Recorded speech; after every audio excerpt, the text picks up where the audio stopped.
Welcome to the race. And the lights are out. Great start then. The Moto2 champion steps into the team that's dominating the championship. I'm Scott Mitchell from the race. We're here at Barcelona. Sebastian Vettel is fighting for his career.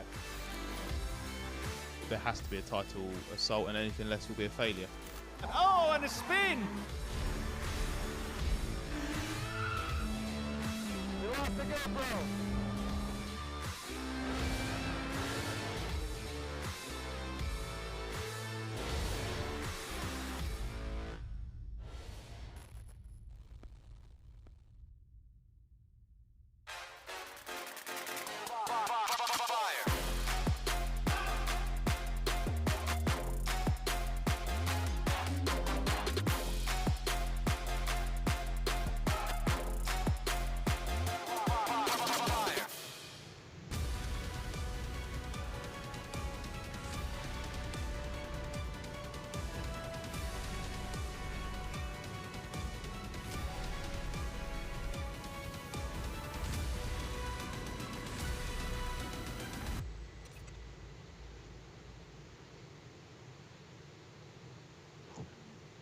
Welcome to Super GT and welcome to the race. It's the third round of Japan's finest motor racing championship for closed wheel cars.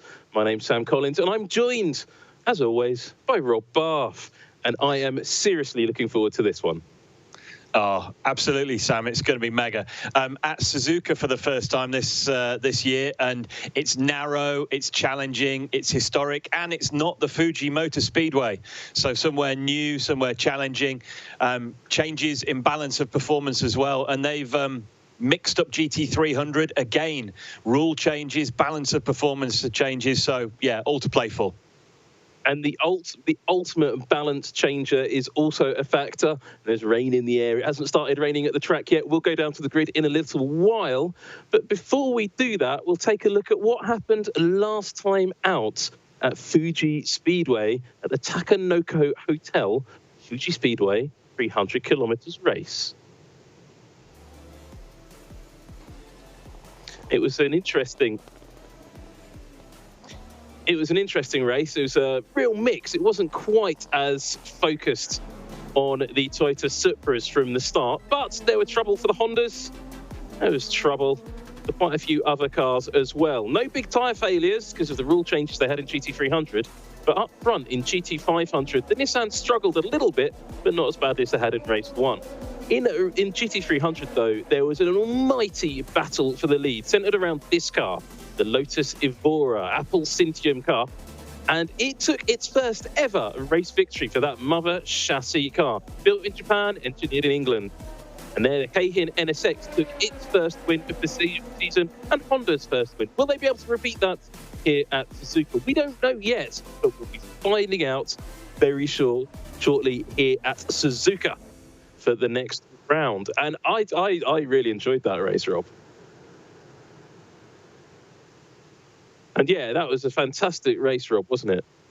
Oh, it's terrific, really good. The nice thing about Super GT is it's a constantly evolving and evolving championship. The balance of performance has worked perfectly so far this season. One thing I think we're going to have to look for, though, is where have Nissan been in GT500? So far, GT300, it's been difficult to choose between the FIA GT3 cars and the mother chassis cars. Suzuka has always suited, Sam, the mother chassis cars, that first sector, the sort of the S's around the back of the pits, that suits the lighter, more nimble GT300s. But the FIA GT3 cars in GT300, stay with me, folks, have had a performance break as well. So, yeah, so looking forward to it. It's going to be very unpredictable. But one man who's going to have to deal with all of that trouble and all of those challenges is just manage somehow to get back into Japan. Due to the coronavirus pandemic, it's been a little bit difficult for some of the regular drivers to get into the country. They've had to go through quarantine processes. But one man who's managed to do it straight from Finland is Mr. Heikki Kovalainen, who joined us live from a hotel in Ginza. Your name back in the starting grid, and it's Formula One's officially 8th fastest driver, Heikki Kovalainen. Heikki, you're back in Japan. You're currently, as we're speaking, locked in a hotel room somewhere in Tokyo, not allowed out, but you managed to get back. That's great news. Yeah, the travel restrictions were such that wasn't able to travel from Finland back to Japan when the Super GT season was resuming, and missed the first couple of races. But just the day they eased the restrictions, it was the day that I was the embassy in Helsinki, the Japanese embassy, applying for the necessary document that I needed together with a negative COVID test to come here in Japan, to arrive here in Japan, and it all worked out pretty well. A couple of days later, I was here, and now I've been locked in a hotel room for nearly 2 weeks, but soon out, and yeah, looking forward to Suzuka now. So you've missed 2 races so far, and you've seen somebody else in your brand new shiny Toyota Supra. How has that felt for you to see somebody else doing quite well in your car? Yeah, I mean, it felt okay. Both guys, I think they did a pretty good job. And I know that both are very good drivers.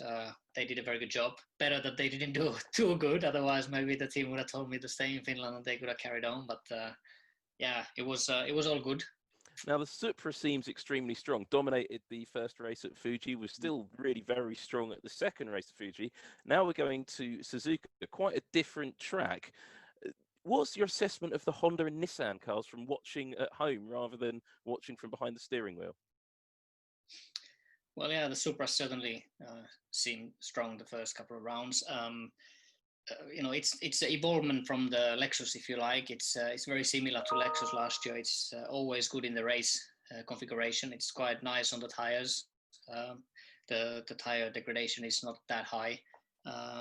And then the drag is less this year in this car. A lot of guys are saying that the Toyota engine is like unbelievably powerful now, but I think it's actually the car has got less drag than last year. So we are quite quick on the straight line as well. There's still some areas where the other cars, Honda and Nissan, look stronger. The last sector, especially Nissan's looked really strong there. So it'll be interesting to see now when we go to Suzuka. Now, on this channel, in just 7 days' time, we have the opening round of the 2020 Super Formula Championship. Very different series, open wheel racing, but due to the virus situation, there are some drivers who aren't on the grid, which means there's some empty seats going. Heikki Kovalainen, as a driver with some fair open wheel experience and a Toyota contract, have you thought about jumping into one of those Dallara SF20s or SF19s? I've been offered a few seats already, but I've categorically said no. I think that part of the career is done. And I mean, it's a competitive championship. You know, you can't just turn up even if you've got some experience. I mean, and even my experience from single seaters, it's a decade ago. It's so long ago that, you know, I think it would not be that easy. And it's still something that I wouldn't want to just go and do with one hand and not do it properly. I would need to get some testing done, and yeah, need to get this GT season going first, and full focus on that. And there was planned to do a couple of rallies towards the end of the season, but they all seem to be cancelled now, so there might not be any rallies coming this season, unfortunately. Well, thank you very much, Heikki Kovalainen, a Finnish driver, looking forward to playing in the gravel, but hopefully not at Suzuka coming up. And very good luck to you, Heikki. Thanks for joining us, and good luck in the race. Thank you very much. Yeah. It's great to see Heikki back in Japan and back in Super GT. I'm actually quite jealous of him being there and me being here in my very, very narrow library.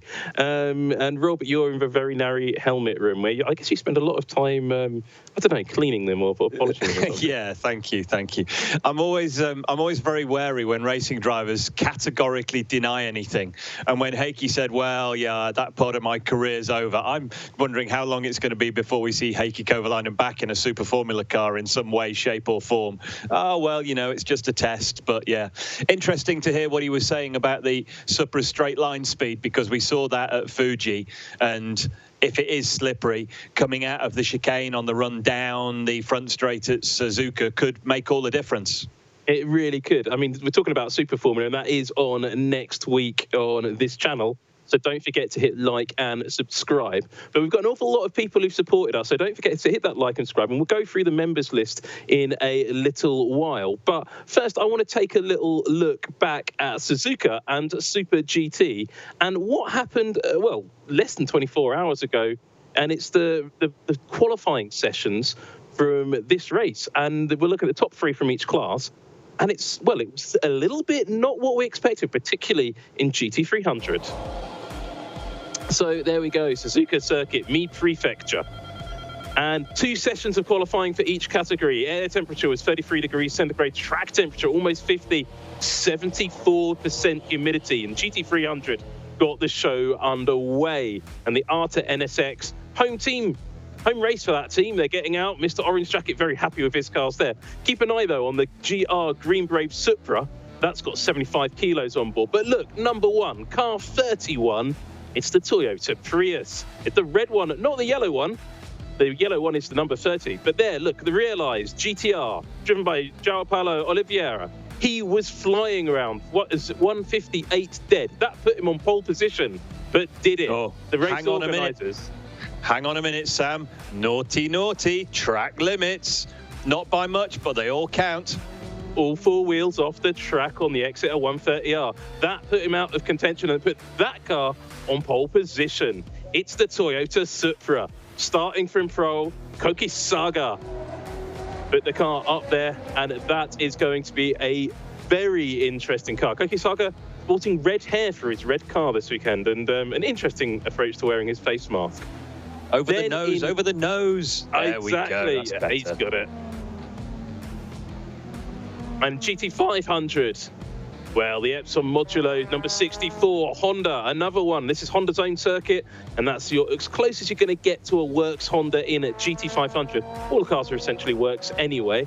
And the Modulo car was absolutely flying around, but the Toyotas weren't out of it either. The Zensurumo Supra was up there as well. Tachikawa took that one round.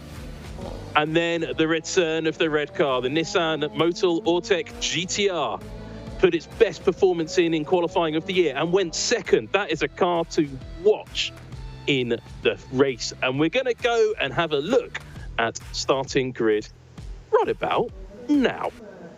And there they are, some lovely flags. It's not raining, but the rain could be coming in. There's the grid. The brollies are up. It is hot at Suzuka. Suzuka Circuit situated in Mie Prefecture, just a little way down from Nagoya. But let's check out that starting grid. It's the Modulo NSX. But Ronnie, on pole position, Izawa starts that car. Ronnie Quintarelli in the 23 Motul Ortec GTR. It's followed by Tachikawa in the Zensurumo GR Supra. Fourth position, it's the Wacos VR GR Supra. Shima at the wheel of the number 14 car there. The number 16 Red Bull Mugen Honda is in 5th alongside the Red Sport GTR, Red Sport Supra GTR. And the Keihin NSX is in 7th. The Ravik NSX, Makino at the wheel of that in 8th position. Heikki Kovalainen makes his first GT start this season in 9th position. 10th position, Kohei Hirate in the number 3 white Nissan GTR GT500. Nick Cassidy starts the wheel of the Tom's number 37 keeper car. 58 kilos of ballast on that. The 36 is teammate Sasha Fenestraz, 60 kilos on it. Jan Mardenborough got to be disappointed with the best start of the season. 13th position in the Realized Advan GTR. The Arta NSX is in 14th, and rounding out the field is the famous blue car, Hiramine in at the number 12 Calsonic GTR. In GT300, as we said, it's the Toyota Prius on pole. Nakayama starts that car. Koki Saga will take over at top point during the race. The 55 Arta NSX is second. Put down to third is JP Oliveira, and Fujinami starts the car of the Realized Nissan at GTR. Takanoko no Yu, RCF Lexus is in fourth. Fifth position is the Saitama Toyopet GR Supra. 75 kilos of ballast on that. Keep an eye on it. Sixth position is the Tanox Enix. Hoshino starts the number in 10th position in the Nissan. 7th position is the Gainer Tanax GTR. 8th position, Hitosuyama Audi R8. Then the Up Garage NSX in 9th. 10th position is the Leon AMG Mercedes. The Lotus that won last time out starts in 11th position. The K-Tunes Lexus is in 12th. 13th is the GT86 Advix Mutaka. At 14th is the Modulo NSX. Michigami starts that. Jake Parsons will take over a little bit later. The Teddy Bear BMW team study in 15th. Seiya Ara at the wheel of that. The second of the Toyota Priuses is in 16th position. Priuses? Yeah, who knows? The Subaru BRZ, 17th. 18th position is the Maxi Aiken GT MC ACX Mac Go. That's the number 5 car. Hatsune Miku starts down in 19. They're going to be disappointed with that. The Arto RCF is in 20th position. The Cintium LM Corsa Lexus is in 21st. 22nd is the Aston Martin. Tomonoki Fuji starts that. Sean Fong in the Ava RT Test Type R1 X-Works Audi. The run-up Revox GTR is the number 360 car, 24th. The Shokomu Tanaka at the wheel of that. The Tokomu GTR, 25th. The 26th position is the J-Lock Lamborghini. We'll talk a little bit about there. They're not too happy about their balance of performance. 27th position is the RQ's AMG. Then the Arnage AMG. The Hoppy Porsche had a terrible qualifying. The bonnet came up. And in rounding out the field is the other Lamborghini. That's the T-Dash car, but it is also run by the same team, J-Lock. Rob. Oh, Sam, you're my hero. If your Wi-Fi died halfway through that grid, I just don't know what I would do. Interesting to see some new names in the field. Obviously, Heikki Kovalainen, one of a number of European drivers, managing to sneak back out to Japan. Sean Walkinshaw, still missing, unfortunately, from the grid, though. But, yeah, the Lamborghinis really do seem to be struggling with their balance of performance. As you say, Sam, they're not very happy with where they are. I can't believe the Hoppy Porsche is happy with where they are either, you know. Their experience as a team. Ooh, 3 minutes, 5 minutes to go. So that's the 5-minute board in the background. Yeah, so it's going to be interesting seeing some big weights being carried as well. 75 kilos, that's like a medium-sized human. Yeah, that's the weight I was when I was about 20. Well, we see that giant Autobacks banner, and we heard the hero music. And we've seen who is on the front row in GT300. Well, it's a national anthem.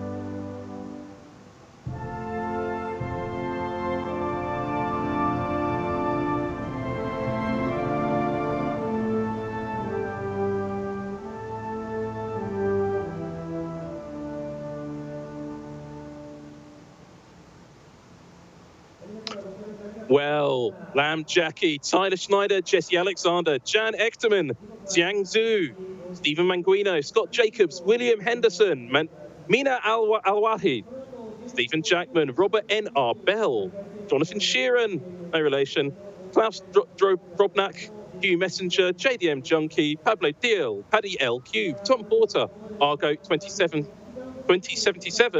Brian McCoy, Jays M, Dan Hurd, Henrik Jakinski, Ghostwriter, GG0454, Antonio Yelamos, Scott Lancy, Irwin, Bull Yachts, Beto Dominguez, Timo Solutions Official, Andre Frigon, and Mark Sprigg, and some hero music. Well, we'll keep going.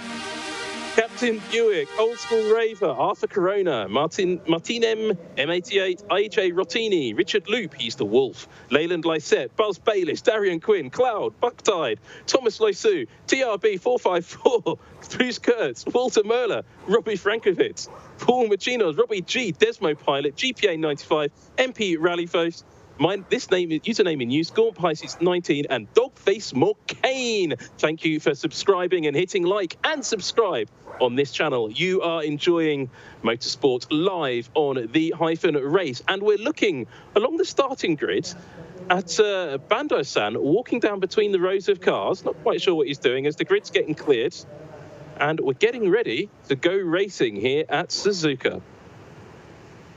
Man, what a field. What a field. 30 cars again in GT300, 15 in GT500. For those of you that maybe haven't seen Super GT before, where have you been? I want to see a letter from your mother. Remember the GT500s, they have the white headlights when they turn them on, and GT300s have the yellow headlights, making them slightly easier to see. But around this narrow, twisty 3.6 mile circuit, yeah, huge field. Ah, Mr. Orange Jacket is here. It's Ken Ozone. He's the Mr. Ozone to you. He is. He's the officer of Autoback 7 Co. Limited, and he's saying, good luck in the race. Thanks for joining. And there's his car, number 55. And there's his banner. Shame his fans are not there to see it. And the opening declaration is done.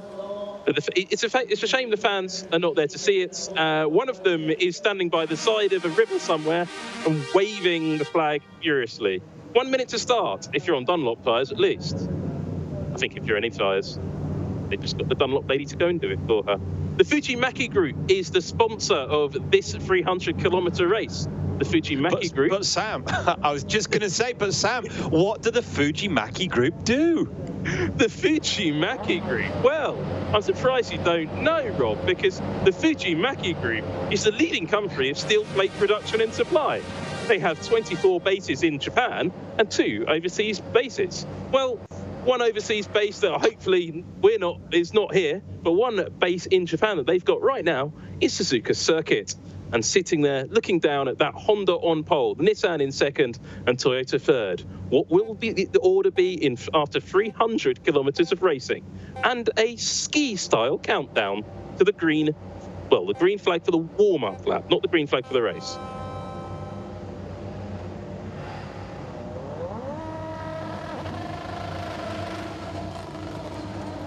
Now, if you're watching on the-race.com, head to the-race.com for the best motorsport coverage on the web. In-depth coverage of Formula 1, MotoGP, Formula E, IndyCar and eSports. If you're looking forward to the Indy 500 later today, we'll have all of the reaction and news from it this weekend as soon as it happens. And there's loads more action coming up next week. Rob, what are you looking forward to, not just in this race, but also this weekend? You know, the politics of Super GT fascinates me, the way some of the manufacturers own the circuits. And here we are at the home of Honda, this historic track owned by Honda with a Honda NSX on pole position. We've seen the ARTA GT300 Honda showing strong. So hoping to see a bit of not a break to the domination of the Toyota Supras, but more of the other manufacturers coming into the mix. It's fantastic to see the leading Nissan lining up on second position in the GT500 grid. So, yeah, you know, what's not to like about this Suzuka circuit? It's unusual. I used the word narrow and challenging earlier, but it's so historic, and there's so few circuits have that figure of 8 configuration. Yeah, it's mega. Yeah, it's a fantastic circuit to watch motor racing on, Rob. And well, you can see the GT300 starting grid on your screen. Won't talk through that, we've already done it, but it is a wonderful track. You've raced here in the Super GT, so talk us round the lap if you can. So you come past the pits, then down into a double right-hander. There's a series of S's behind the pits that rises up in a huge long curve at turn 7. Through a double right-hander at the Degners that delivers you here. This section we're looking at here is turn 9, 10, 11 at the hairpin. You then come up this long right-hander here, which is the 200R at turn 12, into Spoon Curve. Now, Spoon Curve is turns 13 and 14. You take it as one. You can see our pole man coming into the second part of that. And I think coming out of turn 14 was where JP Oliveira ran wide in, qualifying to deny him that GT300 pole position. You've then got a relatively short straight past the support race pits, which you can see there on the left-hand side of your screen, down into the 130R. Now, 130R, very similar in profile to Blanchimont at Spa. This one is proper fast. Big left-hander. Many people remember Alan McNish's accident in the Toyota F1 there, where he had a really good go at writing himself off, but successfully managed to avoid that. So they're coming down into the 130R now. And then the final chicane, the Casio Triangle, as it was called, is turn 16 and 17, where they're coming into now on the formation lap, and that leads finally into the final curve, turn 18. Sam, over to you for the start of the GT500s here at Suzuka. Oh, Sam's gone. Great shame. So here we go. Lining up on pole position then, the Honda NSX, he will draw to the right of the grid. The Nissan GTR will draw to the left-hand side of the grid. The marshal there encouraging the drivers to drop into grid formation. Remember, folks, in Super GT, this is a split start. So we will see the GT500s go first. There'll then be a short break for the GT300s.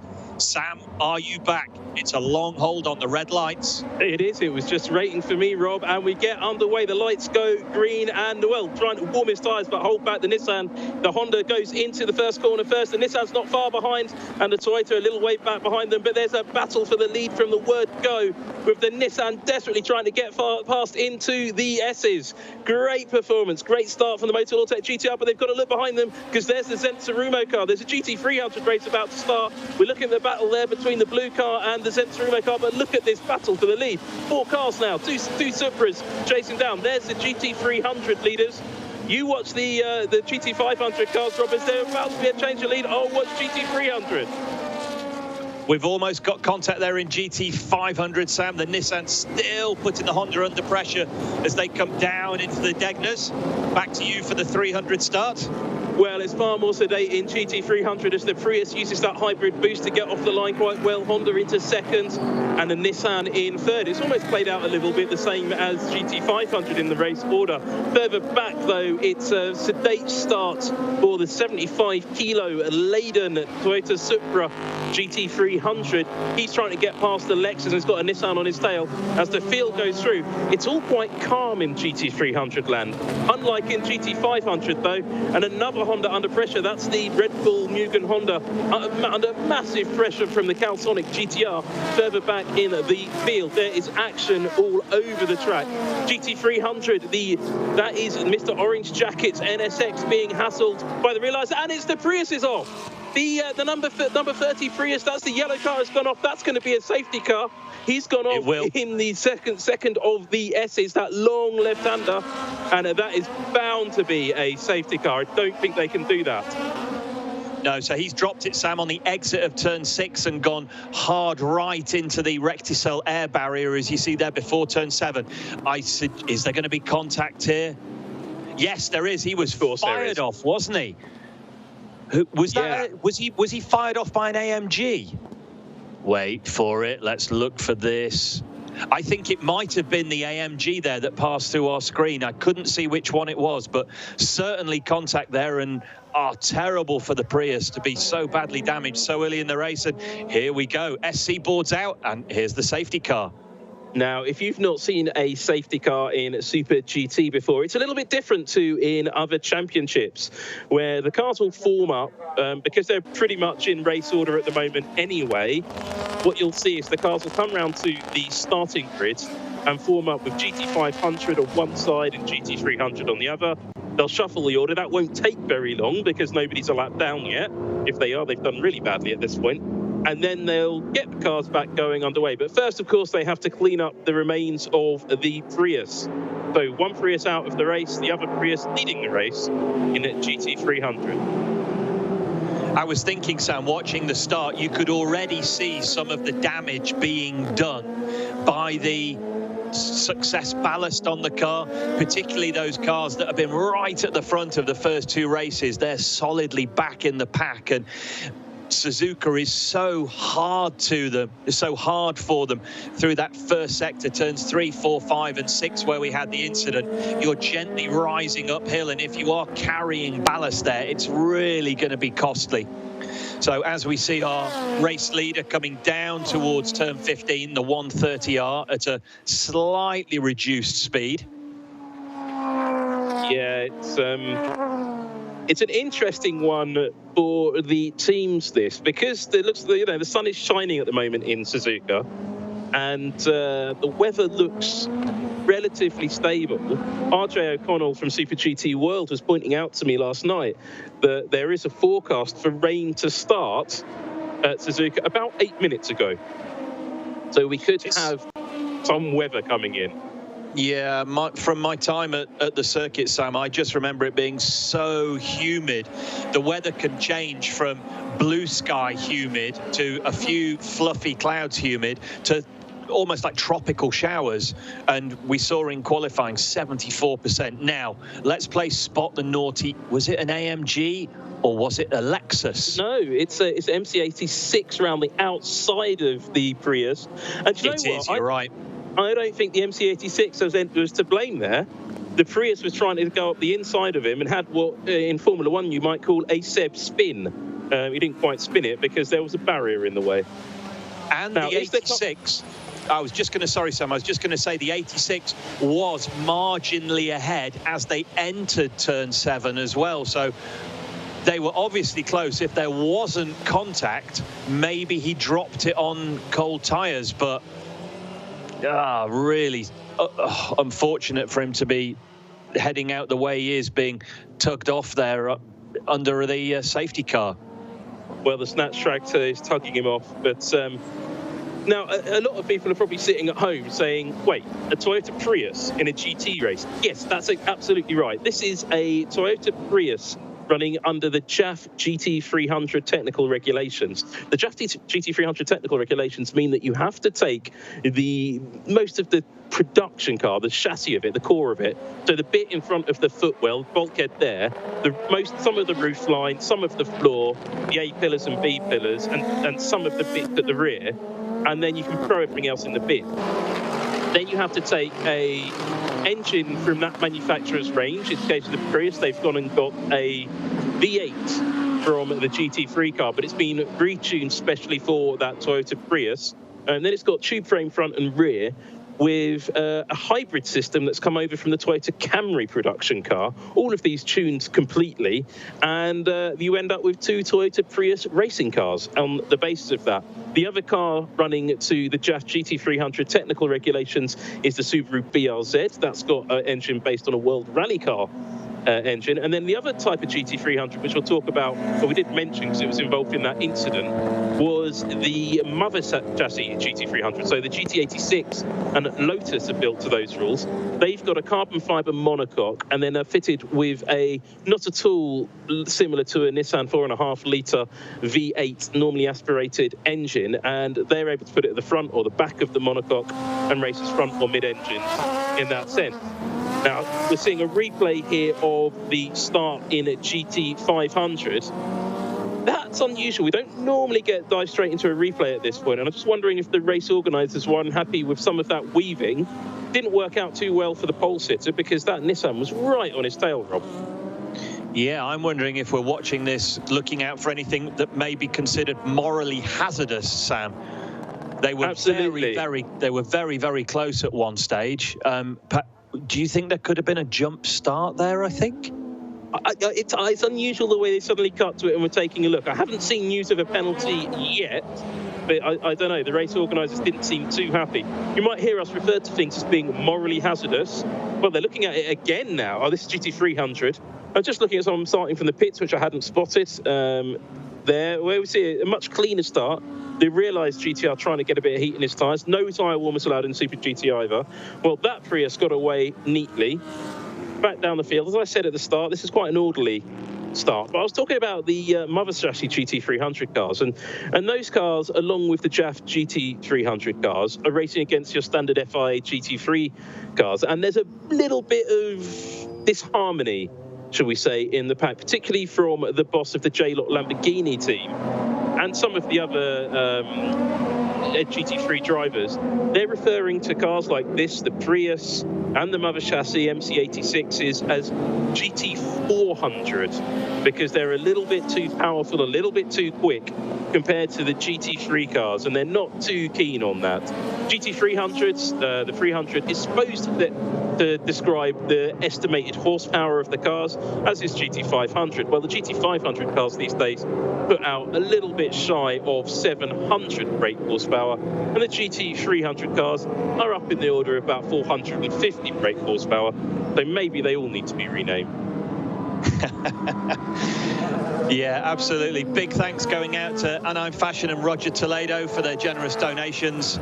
Always appreciated. Thank you, boys or girls, as we see the Nissan, one of the GT300s rejoining. Yeah, that's the hair transplant Nissan. Very early stop for them, and I don't think that is going to be for fuel or tyres.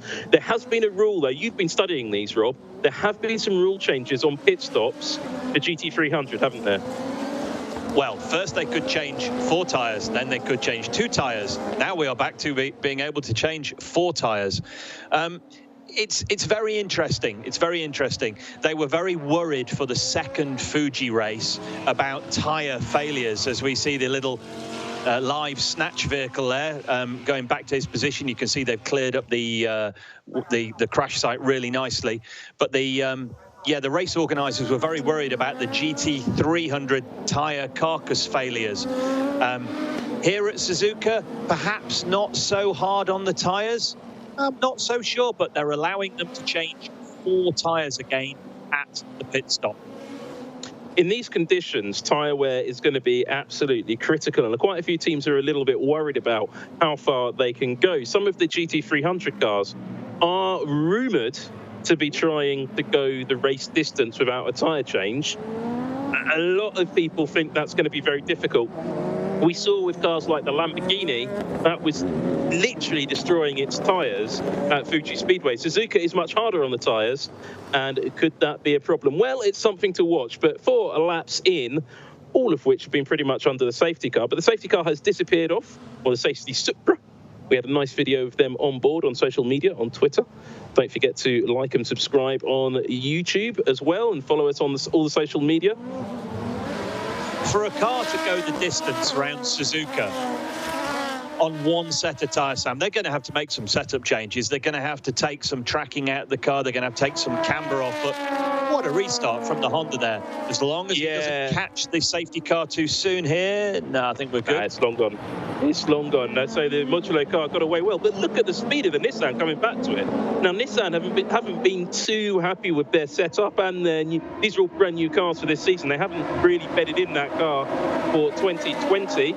There's a shunt in the background. That's the Red Bull Mugen NSX has gone off on the... Well, that's a really odd place to go off. Did he just lose it under acceleration? Yeah, is that going to be another yellow? It just pushed wide under the restart, and I'm trying to be kind to him. Perhaps he got a puncture during the safety car period, and yeah, he just understeered wide coming out of the final curve at turn 18. Light contact with the barrier there for Hideki Muto, and yeah, we see a Honda creeping down the front straight, and if it is a puncture, he's a long way from home. 3.6 miles, in fact. Those white headlights were off, so there's no fire in that car. He's lost his left rear wheel. It's not a puncture. See, I told you it was a puncture. That's a pretty big puncture. He's got no wheel at all. Well, we'll see what that means. 5 laps in, you're watching Super GT on the-race.com, and Ronnie Quintarelli is under huge pressure from the Zent Supra for second position in a GT500. But wait till that Nissan's tyres come in. He will chase down that Honda, but it's going to be interesting because this is what we were talking about, those heat cycles on the tyres after a safety car. Now, is the track clear on the start-finish line? No sign of the safety car yet, but is it going to be a full course yellow to clear up that stricken Red Bull Honda? We don't know. The Modulo Honda, though, leading down into 130R for only the second time at race speed. Or first time at race speed, and the Zen Supra gets up the inside of the Nissan. Quintarelli doesn't see him coming, and he doesn't. Well, he gets through nice and cleanly. Are there yellow flags out on the start-finish line, Rob? Who knows, Sam? Who knows? Takagawa there putting a move on Ronnie Quintarelli into the chicane. Ronnie from second back to third, and already under pressure from the Wacos Supra there in fourth. So the Zent Supra on the march. Question is, can he catch the modular NSX? Meanwhile, in GT300, and yes, it does look clear on the front straight. It's as it was with the Prius leading from the Honda NSX, and then the realised GTR in third. Well, just looking at the Honda NSX as a great move up the inside for fourth position by the Green Brave Supra. That's a brand new car for this year.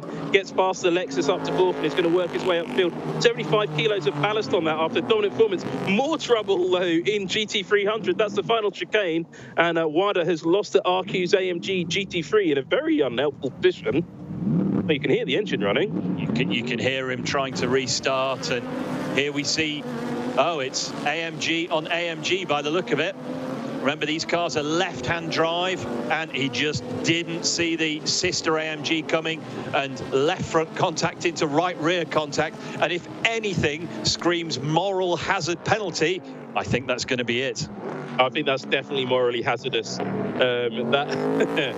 Yeah, that is not gone well. This race has been quite exciting so far, and it's about to get more exciting. Keep an eye on that green Supra, built by built jointly with the APR team who built the Priuses, and a bunch of garage mechanics who fix your car, your Toyota Corolla at the Saitama Toyota dealership, right?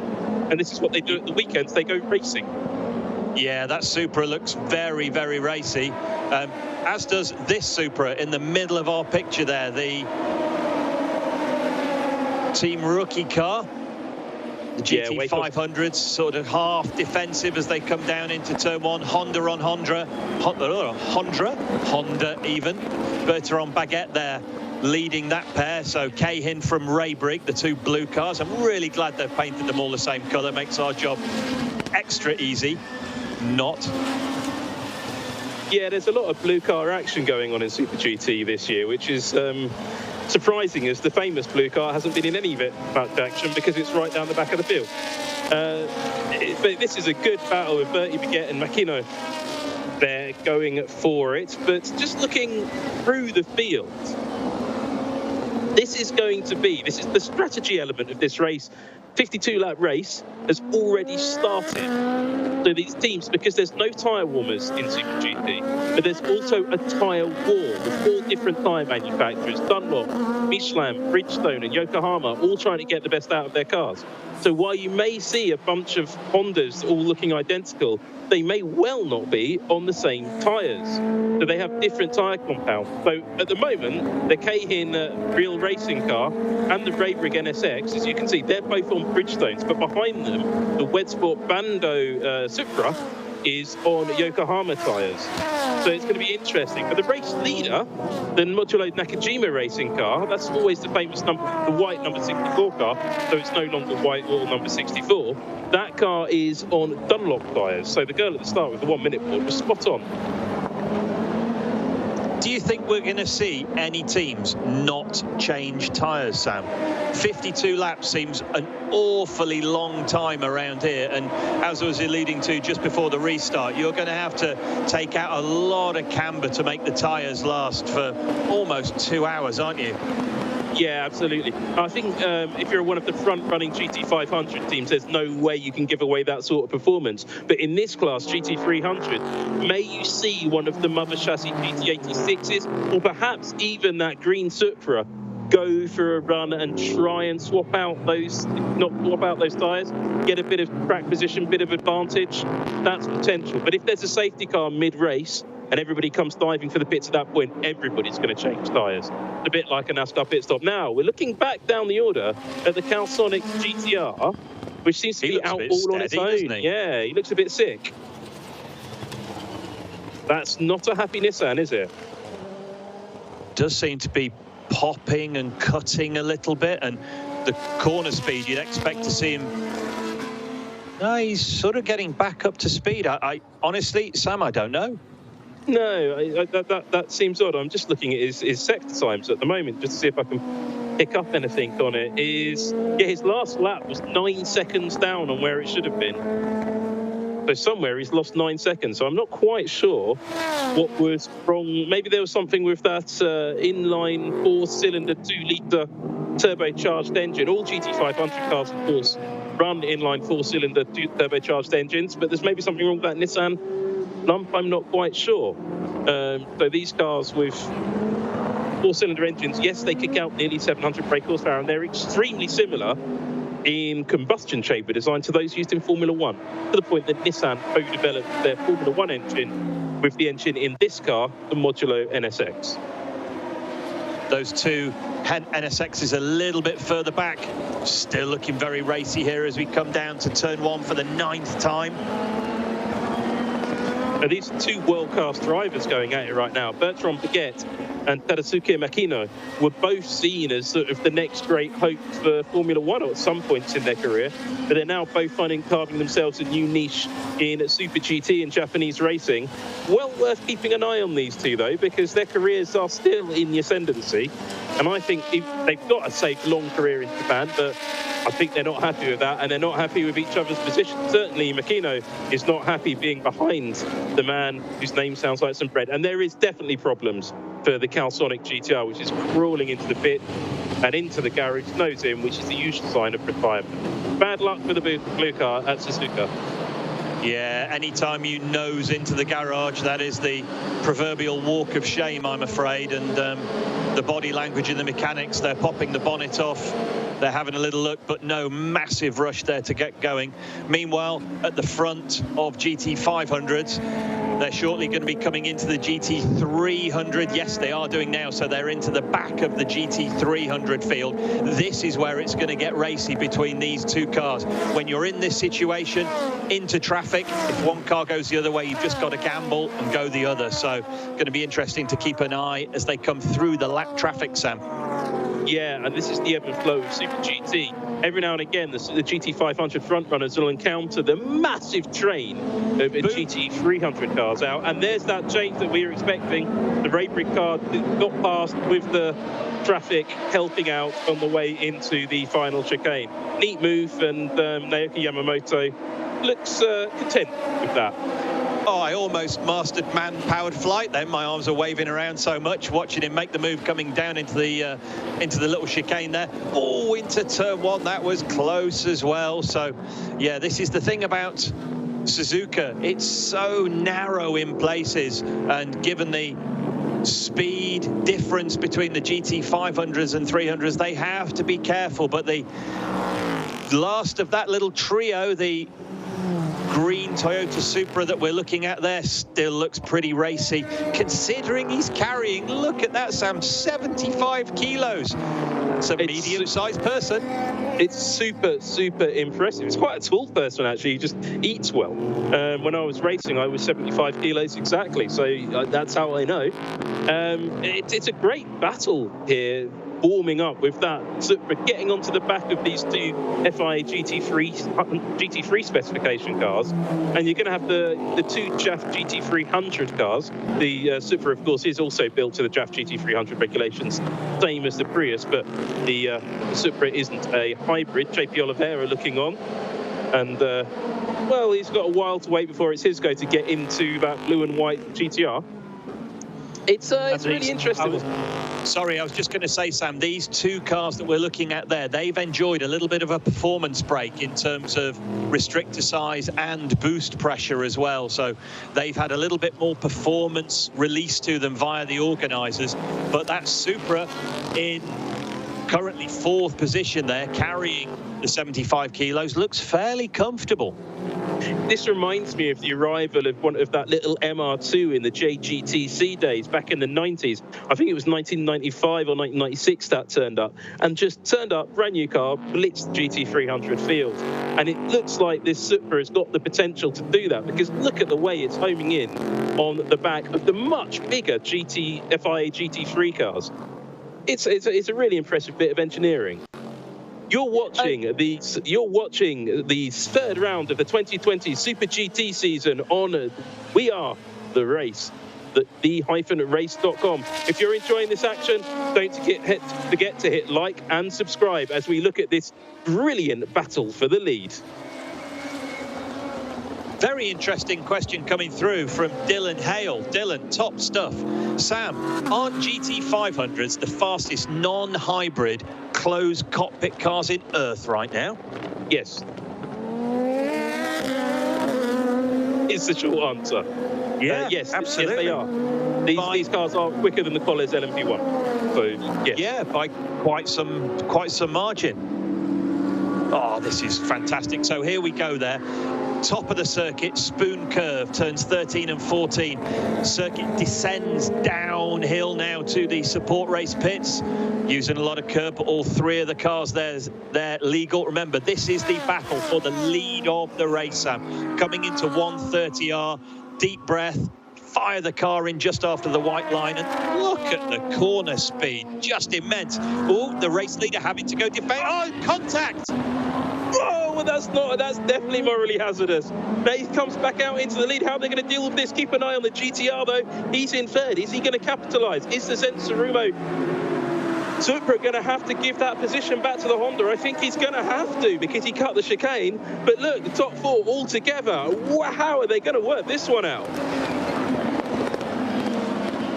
And they're coming into lapped traffic. They're coming into the GT300s as well. Oh, just at the worst time for the new, soon-to-be short-lived race leader, I feel. Yeah, there's the Lamborghini that started from the pit lane. Yes, he's giving the place back, Sam. He's giving the place back. Quintarelli there looking to make amends as well, go from third up to second. But yeah, as suspected, immediately told by his team to give the place back, and the Lamborghini again finds itself in the wrong place. That was very, very neatly done. I thought there was no way that the Nissan wasn't going to get past at that point, but sure enough, it didn't. That was good. But look, you've got one of the, I think that's the Raybrick NSX now has come and joined the fight for the lead battle. And look at that, second down to fifth position, absolutely together. What a battle. And there's still a lot more GT300 cars for them to get by. Yeah, only another 28 of them. Oh, this is squeaky trouser time, folks. Just action at the front of the GT500 lead. The top five nose to tail. If anybody drops it in traffic here, it's going to be carnage. But yeah, amazed that we saw the race lead change as we did at the chicane. It seems like only a lap ago. Oh, it was. So here we go again through the 130R, coming down into the chicane. No contact this time round, but a little lock up from our race leader, and he goes wide. I was going to say he's gone wide. I wasn't sure if he's going to make the corner. The camera didn't pan around quick enough, but that's going to cost him time on the exit, and the Zent Supra is going to be capitalising on that. He's got into the line at stern position, having a think about a run into turn one, decides against it. Keep an eye into the hairpin, but look at that queue of GT300 cars they're about to encounter on the run up to the Degners. That is going to be absolute carnage. If you don't click like and subscribe, you're a weirdo. Isn't this just the best racing on earth? Here we go. There's the Calsonic car coming back out the pits, and this is the lead chain of GT500s into a rolling road of GT300s coming up through turn 7. And don't look at that, and don't forget, this is a motor race within a motor race. These GT300 cars, there's the Hoppy Porsche, are battling for their own race. There are no blue flags here. It's up to the GT500 cars to get the job done all on their own. And look, there goes the Modulo NSX past the first group. Round the outside, though, goes the Nissan GTR. Brilliant move. Quintarelli just went a long way round. He took the karting wet line round the hairpin to get round the GT5. Well, I don't know what he got by, but he got past somebody. Yes, he's solidly back up into second now. So Quintarelli going back up into second, signing his way past the Aston Martin there as they come down now to start the final sector. Oh, look, they're three abreast of Nathan Martin now. But what you've got there, you've got GT300 having their own battle. You've got GT500 battling for the lead. And in the middle of all that, you've got the Calsonic GTR GT500 back up to speed, but a lap down, trying to get out of the way of everybody, but still past the GT300s. And that's how you end up with just a mess like this at the front of the pack.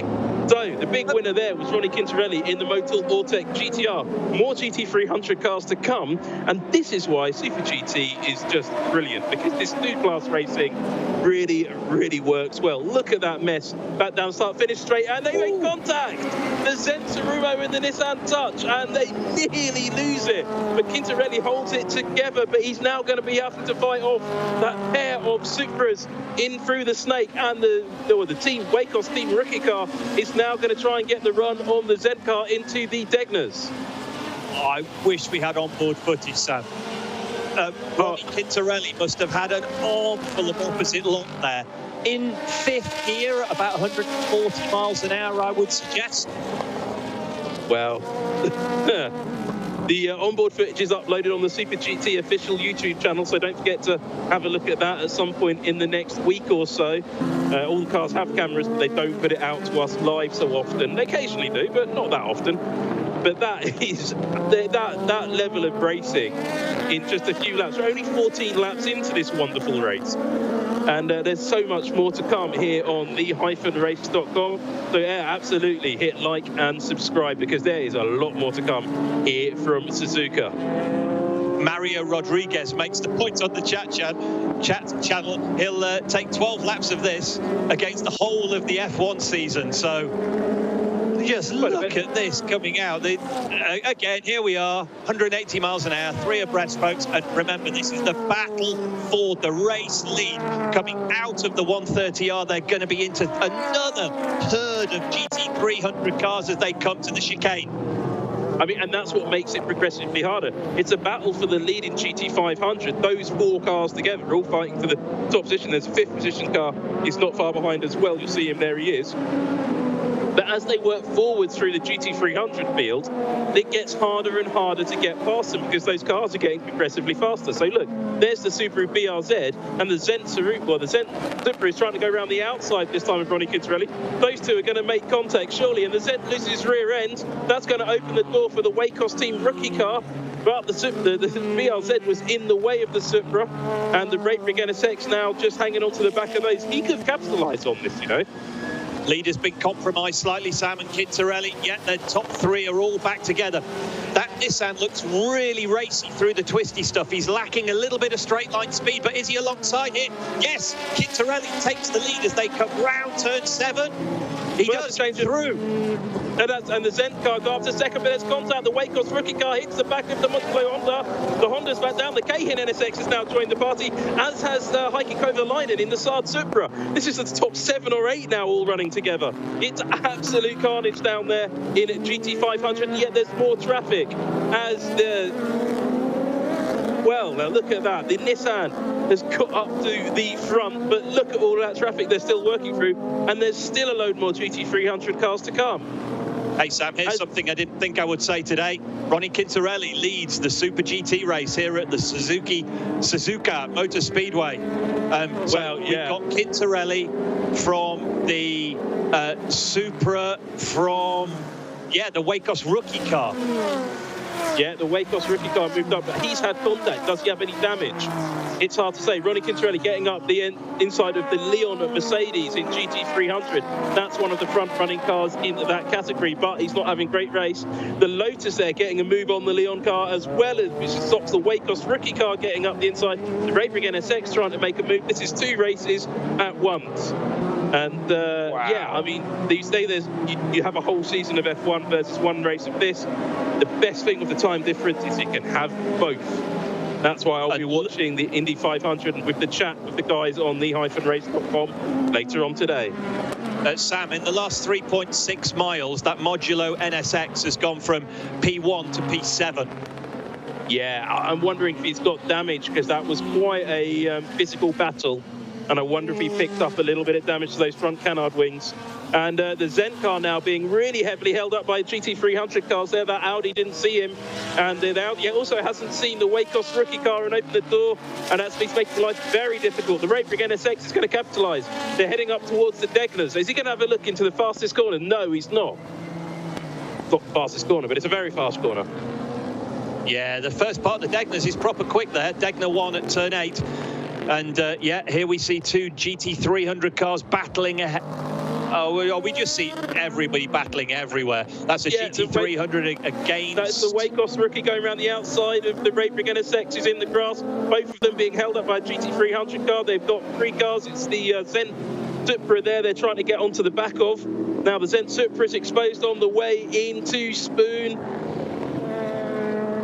Sure enough, the Roadbrig NSX is side by side now. It's not even going to be a drag race down the back straight, but in pole position for a good slipstream is the Wacos rookie car behind the Roadbrig NSX.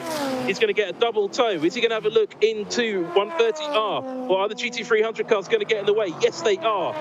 Compromised his line into the exit. But look, capitalising from all of this chaos is Ronnie Quintarelli, who's finally made a little bit of clear air and is able to breathe again. And so maybe will we be able to? He was the man through traffic. That was immense. That was a masterclass from Ronnie Quintarelli. The way he positioned himself around the outside of the hairpin to take the lead and to put lap traffic between him and the pack behind was immense. I mean, that is the one that they'll put on the fictional DVD player. It's the thing people used to use to play videos when I wasn't actually that young. And Rob hasn't actually got one yet. To show to the racing drivers school that is how you work your way through traffic, because that was immense. Now, look, the Modulo NSX, he's really struggling now. There are the two Tom Supras who are a little way down the order in GT500. They're ganging up now on that Honda and working their way through that same bit of traffic. So we have a safety car. Well, what's that for then? Oh, well, somebody's had a shunt. Is that a bit of bodywork that's just fallen off? Oh, well, I can see why they'd put a safety car for that. Well, that is, I don't know which car that's fallen off. Sam, I can't believe you can't identify that from 6,500 miles away on a very small monitor. You're losing it. I think it might be the front end of a Lexus GT3 car, but I'm not entirely sure. So that piece of bodywork is lying plumb in the middle of the road there, just before the 130R. So, yeah, a hugely quick part of the circuit as we see the cars jink by. Even at reduced speed under double-waved yellows here, they're going to have to be very, very careful of it as we see Ronnie Quintarelli there in the red Motul Ortec-sponsored Nissan coming through. Yeah, it doesn't as you can see on the little caption there, pit closed, Sam. Yeah, it doesn't run Motec, it runs Bosch electronics, I think, on these cars. Crucially, that bit of bodywork is just after that crest on the backstretch, or as they call it in the west stretch, as it's called at Suzuka. So the drivers won't see it until almost they're hitting it, as you'll see, and that's why you're seeing them all jink at last minute. Well, there's the answer. Jan Mardenborough has decided to give himself some air conditioning. The front end of the Realize GTR is missing. And I wonder if that's finger trouble or contact trouble. Well, if you want to know what a GT500 Nissan looks like underneath the bonnet, there you go. Shows you just how low the engine sits in the chassis there. We're going to see we're going to see Jan pit, but of course the pit is closed. So Mardenborough forced to continue, and another lap of the heavily compromised Nissan. Just trying to look, see if there's anything structural there, to see if they can refit a replacement bonnet too, Sam. Well, if you look at the front splitter and the front bodywork there of Mardenborough's car, it's got no damage on whatsoever. So it looks like the body panel may have just come off all of its own accord, which isn't actually the first time we've seen that at Suzuka this weekend. The Hoppy Porsche in GT300 in qualifying had its bonnet come up and hit the driver's windscreen. And, well, it looks like something similar may have happened to Jan Mardenborough. I'm not sure if we're going to get a replay or not. I do quite like seeing cars running around without bodywork on. Reminds me of like late stages of a NASCAR race. There it is. Yeah, the entire front panel has come away from that number 24 car. Coming soon to an internet auction base. Don't stamp on it. I'd quite like that on my wall, actually. That'd be quite cool. Yeah, very Mad Max style looking car that Mardenborough's driving around. Blimey, he's going to be grumpy when he gets back for this. There'll be some choice words coming out in Welsh, I think. I think Mardenborough is Wales' #1 racing driver as well, isn't he? I'd like to think so. James Collado lives there, but I don't think he actually sort of waves the flag as hard as Jan does. I don't think James Collado as well. I'll put that out there. So you are watching the third round of the 2020 Super GT Championship on the-racer.com. Don't forget to hit like and subscribe. We're on the safety car here at Suzuka for the Fuji Maki 300 kilometers as a result of Jan Mardenborough's bodywork falling off on the fastest section of track. They've removed it, so the field will get shuffled out. We'll be back to green imminently. But with 19 laps completed, we're not far off that pit stop window. Will anybody start pitting? So looking at Suzuka, they run a great event at the end of each season called the Sound of Engine. And you hear the sounds of great old Formula One cars running around this famous track. And it ties me in with the Bring Back V10s podcast, run by the staff of the-race.com. It celebrates a classic era of Formula One was loud on track and off it. To join the guys there for a series of deep dive episodes revisiting memorable stories. I don't want that V10 strength. I quite like the power unit. Yeah, there's my hot take on it. I'm really looking forward to the new power unit regulation. I like technology. Gary Anderson also likes technology. He's the former Formula One car designer and technical director. He gives his opinions on all things F1, offering opinions and technical insights on the-race.com, which also covers esports, Formula E, MotoGP, and of course, later today, the Indy 500. So all sorts of great things on podcasts, on websites, on Twitter, and of course here on Super GT on the-race.com. Don't forget to like, don't forget to subscribe, and don't forget, take note that wrapped around the wing mirror of Jan Mardenborough's car is the wiring loop for the headlights on the front of that car. So it does look like the bodywork just has separated of its own accord, and Mardenborough really is going to be a very unhappy Welshman. I wonder if we can get him on the phone before the end of the race. I'll send him a message. I don't expect to see the two blue ticks appear for a little while, but no, he's going to be very grumpy. Looking at the number of people watching online, Sam, why have only a quarter hit like and subscribe? That was 18 of the best racing laps I think I've ever seen. I agree. I mean, well, it wasn't 18 racing laps. It was 2 safety car periods. We're into the 3rd safety car period now. Yeah, you're right. 3rd caution period. But the bits where there wasn't a safety Supra in front were absolutely brilliant. So please do hit like and subscribe, and we will bring you more racing if you do that. The reason we can bring you Super GT this year is so many of you did hit like and subscribe in 2018, and so many of you asked us to bring it back to its natural home in the English language, which is the-race.com. And it's been under different names. It's been we've been here since 2014, covering this wonderful racing series. We were, of course, hoping to cover each race from the track.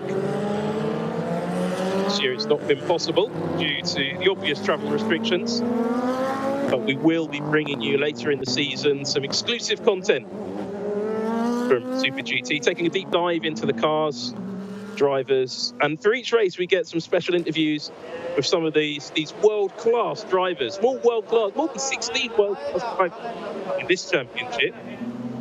People like old archivists, Motorsport might need to look at an entry list, but there are some superb drivers, superb cars, and superb racing this time. But as this 3rd caution period is continuing, the bodywork has moved off the track, so I think we will see the cars lined up on the starting grid, shuffled back into order, and then we will be back to green flag racing. But is anybody going to stop for tyres? This is going to help anybody, though, in GT300 particularly, who's trying to go for a zero tyre strategy. But let's have a look. Look at the top of your screen. Look for Jan Mardenborough. He's out of camera. So we're just watching this battle for the lead again. Now these replays tend to mean that there's a morally hazardous moment being issued. And I wonder remember he gave the place back though very, very quickly, Sam. Before they were out of the first sector, he gave it back. So here we go. This was Quintarelli and the Supra into turn one. Quintarelli makes his move. And, that was such a big moment. I would love to see the onboard of that from both cars. But look at this, the way he worked through the traffic. I mean, Rob, you've raced here. That's not easy, is it? No, and it's so narrow. I remember the first time I did a track walk up round here, I was like, oh, it's like Alton Park in Cheshire. It is. It's so narrow, and Quintarelli there making his move. And look at the body language of the Modulo car. He just goes backwards through the traffic. I don't think the car's damaged. I think he's damaged. He gets done for the lead round the outside of the Dunlop curve and then just reverses back through the pack. As we said at the time, P1 to P7. It says, I like the way it said VTR at the top of the screen. It made me think back to my days as a Citroen mechanic, earning money so I could go racing at the weekends. And yes, the VTR, the 8-valve version, not the VTS, the 16-valve sound. Exactly, and then there was the East Coast and the West Coast, which had the different trim packages. That's how I earned money to go racing Fiestas at the weekends. Long time, very long time ago. Drove past that garage a few weeks ago, and it doesn't exist anymore, which is possibly because I had the world's worst mechanic working there, me. So what you're seeing now is how Super GT sorts out its two classes. They get the cars into the correct order, stop one class on the left of the grid. You can see the GT300 cars stopped not quite in order, actually. The Prius has been... Mardenborough still unable to pit, Sam. The pits remaining closed as the GT500s are separated from the 300s there. So he's still going round with no bonnet. That might not ruin his strategy too badly, actually, because there is your race leader, the Prius, at the top of the screen. So they're going to have to release all of those GT300 cars in a minute and let them go to let that Prius catch up to the back of them. There's Ronnie Quintarelli, the GT500 leader, being brought to a start, and that's why they're waving by these GT300 cars. It might not affect Mardenborough's strategy too badly, because we are in the pit window. And so you could come in, have a slightly longer than normal pit stop, and then get back underway with the second driver and a set of new tyres. So it may not hurt the race too badly because the safety car came out so quickly.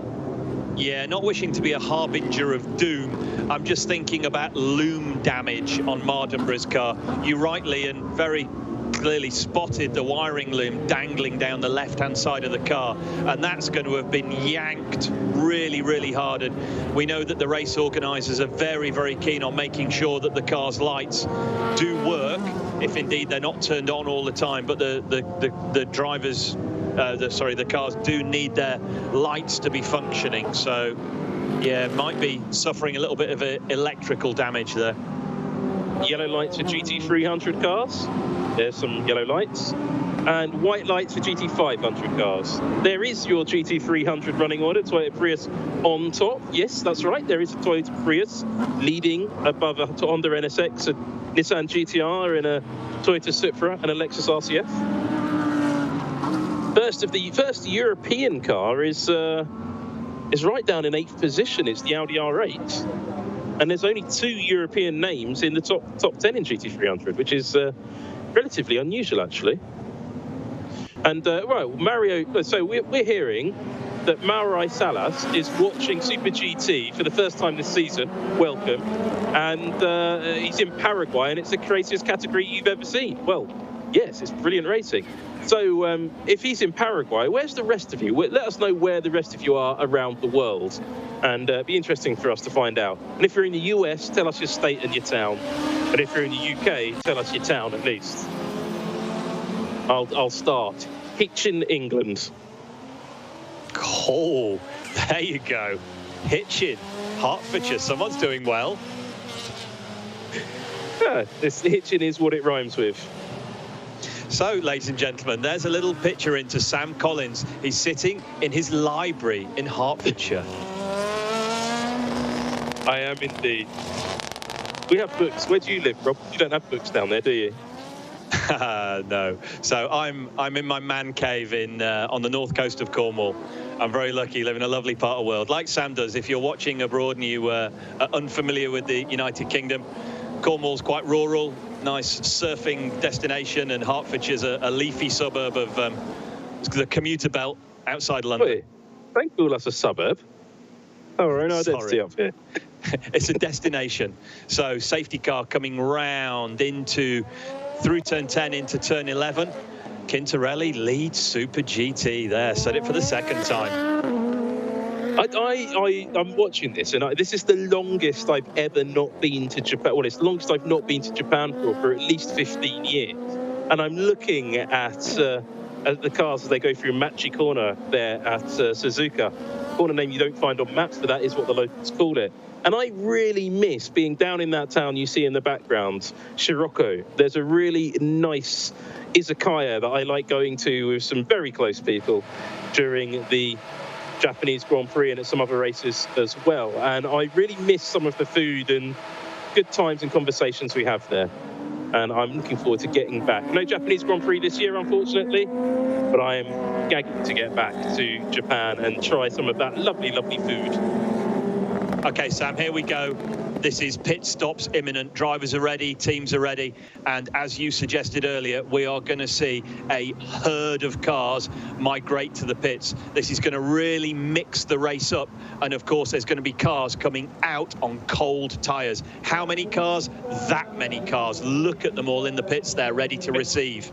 This is going to be like what we see at Dover later on in NASCAR, in the NASCAR race. You're going to see, yellow comes out at the right moment, and the entire field is going to peel in to the pits. But keep an eye on the cars that stay out, trying to get track position. Just like NASCAR, there's going to be a few cars we expect that don't come and take tyres, and they may just come in for fuel later in the race. So let's see if anybody tries to go with a no-tyre strategy or a fuel-only pit stop to get track position. It's going to be very, very interesting.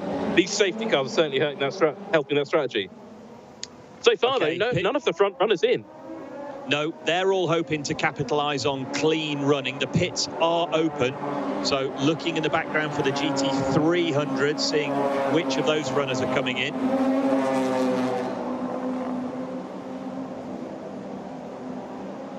I'm trying to look, Sam, to see who is weaving their tyres the least enthusiastically, because that would be the body language of somebody coming into the pits. If you were just about to take off the tyres and weren't planning on using them in anger, you wouldn't really be reheating them too much.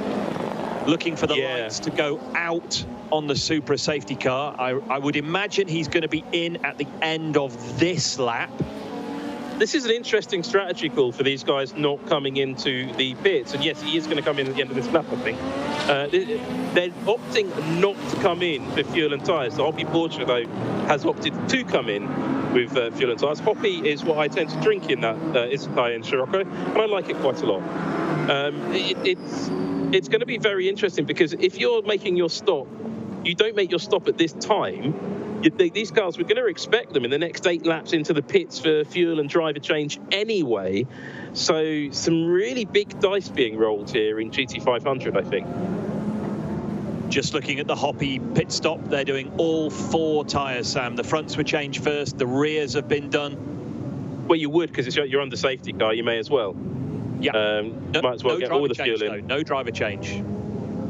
Yeah, I'm really surprised. Good point, no driver change. Yeah. Sato in, Sato out. No driver change. Furious strategy. Lots of strategy. I think I'm possibly not seeing the bigger picture here, but could he have not understood? Yeah, it could have been, but still, at this point in the race, you probably want to make that fuel and driver change. Yeah, looking at the lap chart, 22 down, 30 to go. It would be the perfect time to do it. Now, the light's still on the safety car, which has been out for an awfully long time. Not sure why it's still out, actually. Yeah, nor is Ronnie Quintarelli, is he? The lights should go out sometime towards the end of the second sector, which we're coming to now. And they lights out. Great. Okay. Now, Ronnie Quintarelli backing up the field, or not the, well, backing up one of the field, the Raybrig NSX.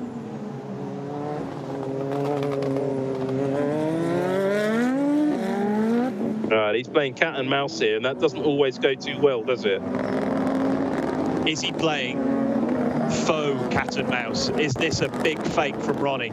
Is he going to try and capitalise on clean track ahead of him, or is he going to dive to the pits to hand over to his teammate? Oh no, that's an interesting point. Could he do that and mess around with them? Remember, he is old and wily, as we are. So no, Quintarelli makes the break coming into 130R, gets his toe down. He's going to have a clean run through, and he has. He's dropped the terrible restart from the Zen car. Terrible. Rumo car in third. Absolutely terrible restart. I don't know what the Zen car was doing. He was napping all the way from Spoon Corner. So you now have a battle for 2 for the lead. Ronnie stays out, but the Zen car, look, nowhere to be seen coming out of the final corner. And he's pitted. He must have pitted. Box. Yes, absolutely. He must have done. Yeah, and Mardenborough has stayed out as well. Mardenborough has stayed out with no front bodywork. He's just carrying on. There is that massive dive for the bits for all of the front running, or the rest of the front running GT500 cars. Now let's see who's going to be first off pit road. The race leading Prius pitted as well. We didn't see that. Oh, there's chaos in the pits. So the Prius is in for driver change, as is the Green Brave GR Supra. The Zen Sarumo, or the Zen car is... Oh! There is unhappiness in the Zen pit there. Yeah, I'm not sure what that was about. No, look at pit road, Sam. All those cars going to be coming out on cold tyres, as you rightly said earlier. If you're watching Super GT for the first time, no tyre warmers. So there we see the white Nissan GTR leaving the pits. The GT500 is the first car to complete the stop. The Zen team, trouble for the Zen car. So maybe he got stuck on pit limiter or something. That's why he lost so much time on the restart. He's going into the garage. Now look at all these guys coming out in traffic. Crucially, look at the Lotus Evora just on the tail of the previously race-leading Toyota Prius. The Prius either had a very bad... I think the Prius must have had a really bad pit stop there, Rob, because these cars, the Hatsune Miku, this is all down... These guys are down 12th and 13th, but then look as well at the Green Brave Supra. That's also lost a lot of positions and time. Well. And as the Prius takes back onto the track very gingerly on those cold tyres, no tyre warmers, going rental karting, it's when you get the new kart on and it just doesn't stick. Hatsune Miku trying to go round the outside of the Lotus as they tippy-toe round on ice. That's what it feels like. And the Prius is now getting up to speed, Yeah, just saying Hatsune Miku made that work, and yeah, he's really getting the tyres up to temperature. The Lexus makes the move on the Lotus as well. So the 100 Raybrig into the pits for their pit stop. Fuel, tyres and driver change. Whilst the fuel is going in, the mechanics just get ready to change the tyres. The two can't be done at the same time, so they've done the rears. Fuel is going in, driver change is completed. There's Mardenborough's car doing a driver and bodywork change, Sam. Yeah, that's a non-standard pit stop. That's going to cost time, but as I say, it's probably not going to affect his pit stop. The Raybrig NSX gets back on track on the same lap as the Cahin car, which is losing time to the Raybrig car. That's important. Quite a lot of time being lost there. And they were nose to tail, weren't they, for the first part of the race? As we see two more Hondas battling through the chicane. Yeah, and that is a crucial battle because that is a car that's battling for the lead. The Arta NSX now down in 10th because of pit stops. But that is the car that was previously leading and has suffered ever since losing that lead to Ronnie Quintarelli. And I think you're right, the driver just psychologically lost it a bit. All the car's handling has gone off because that orange Arta NSX now making a good run away from the front of his similar Honda stable. And here's the race leader in, Ronnie Quintarelli, in for Tsugio Matsuda. It should be a routine stop for the Nissan GTR. And the Wacos team rookie Supra will take the lead. Ah, no, the Denso Supra will take the lead because the Wacos rookie car has come in as well. So Heikki Kovalainen leads his return Super GT race. So it should be a Supra 1, 2, 3 at the front of the race, but they're all due into pit. There's the Wacos rookie car. Relatively routine stop. Still no idea what happened to the Zent car. Hasn't emerged back out from the garage. Red Bull NSX never got going again either, so that car left the field. Now the number 23, Nissan, rejoins the race. Where will he come back out on track? Now remember, he's on cold tyres, and as we look back down the field, where is the Raybrick NSX? That's the car you're looking for, the blue Honda. And it looks like Ronnie Quintarelli's coming back out of the pits well in front of him. There he is. But remember, that blue Honda at the top of your screen, there he is on hot tyres. And he's still trying to get a bit of temperature into them as he weaves down the straight. But he will quickly catch up to the back of that Nissan there. Now driven by Matsuda. They're going to be coming into GT300, that line of GT300 cars that we were watching coming past the pits when Matsuda was rejoining from his stop. And yeah, the Raybrick car pushing hard on tyres that are a lap warmer than the Motul Ortec car. This one here, thank you very much, that's coming down into turn 9. Now, Rob, you describe what's going on. I'm just having a quick look back at the replays to see if anybody's tried anything funny on the tyre strategies. Because yeah, sorry, Sam. I kind of went quiet at the pit stop. I had my pen and piece of paper trying to note down who was doing what and didn't notice anything. Did you? Okay. Because yeah, I was just looking, and it tended to be front tyres, fuel, rear tyres. Quintarelli suffering a little bit from the heat there. It is very, very warm and humid here today at Suzuka. His teammate Matsuda getting up to speed, and it's about a 5-second deficit between Matsuda and Yamamoto. Yamamoto is an animal round here. 2018 pre-season testing, he was the quickest driver around here by quite some time. And I remember Benson Jutton describing him as being extremely capable around here, as we see Heikki Kovalainen's teammate rejoining as well. Well, do you know who else said he was capable around here? The Toro Rosso Formula 1 team. He did free practice 1 on the run-up to the Japanese Grand Prix last year. Another world-class driver in Super GT. Jenson Button referred to Naoki Yamamoto as the dude. There we go. That's high praise indeed from Froome.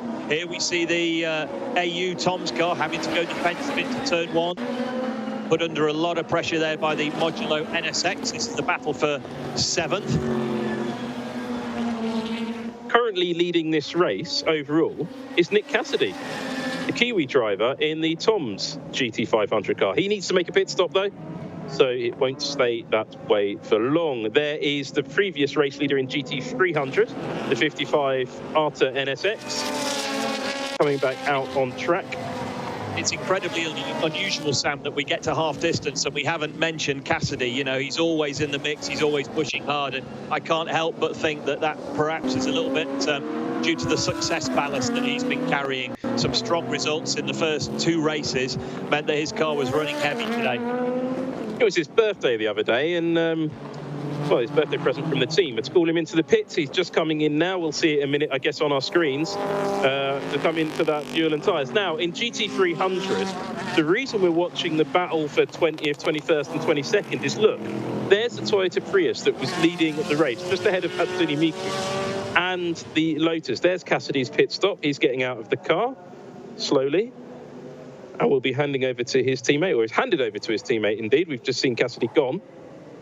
And the Wedsport Bando car is also in with its nutty yellow wheels. Wedsport wheel manufacturer, and they just lost the position in the pits. They're going to try and race off pit road, but no, the Tom's team lose out to Racing Project Bando just on position. Now, there's the Motul Ortec GTR. Still some distance ahead of the Raybrig NSX. That's good for them. In GT300, as the pits cycle out, my timing screen goes dead. Wonderful. I'll come back to you. Yes. Just hit refresh on the timing screen. I've been having the same issue, Sam. But yeah, here we see the cars coming out the pits on cold tyres. And that's the difference that cold tyres make. Look, the Wacos car right round the outside. The white Craft Nissan coming through. I'd love to tell you the driver, but my timing screen, as Sam's has done, has crashed. A huge difference in corner speed between warm slicks and cold slicks. The drivers coming out the pits very heavily compromised, and compromised too by the traffic as well. Well, I'm trying to work out who's leading in reality in GT300. The timing screen tells me it's a J-Lock Lamborghini. I don't really believe that, so we'll see how that pans out. Anyway, let's look at this action on track. As Hirakawa in the Supra, Tom Supra is trying to hold off the Keihin NSX for 9th position, and that battle isn't going to end anytime soon. No, it's Katsumatsu Chiyo in the white Nissan as well. The little caption popped up on the screen. So yeah, Chiyo-san in there.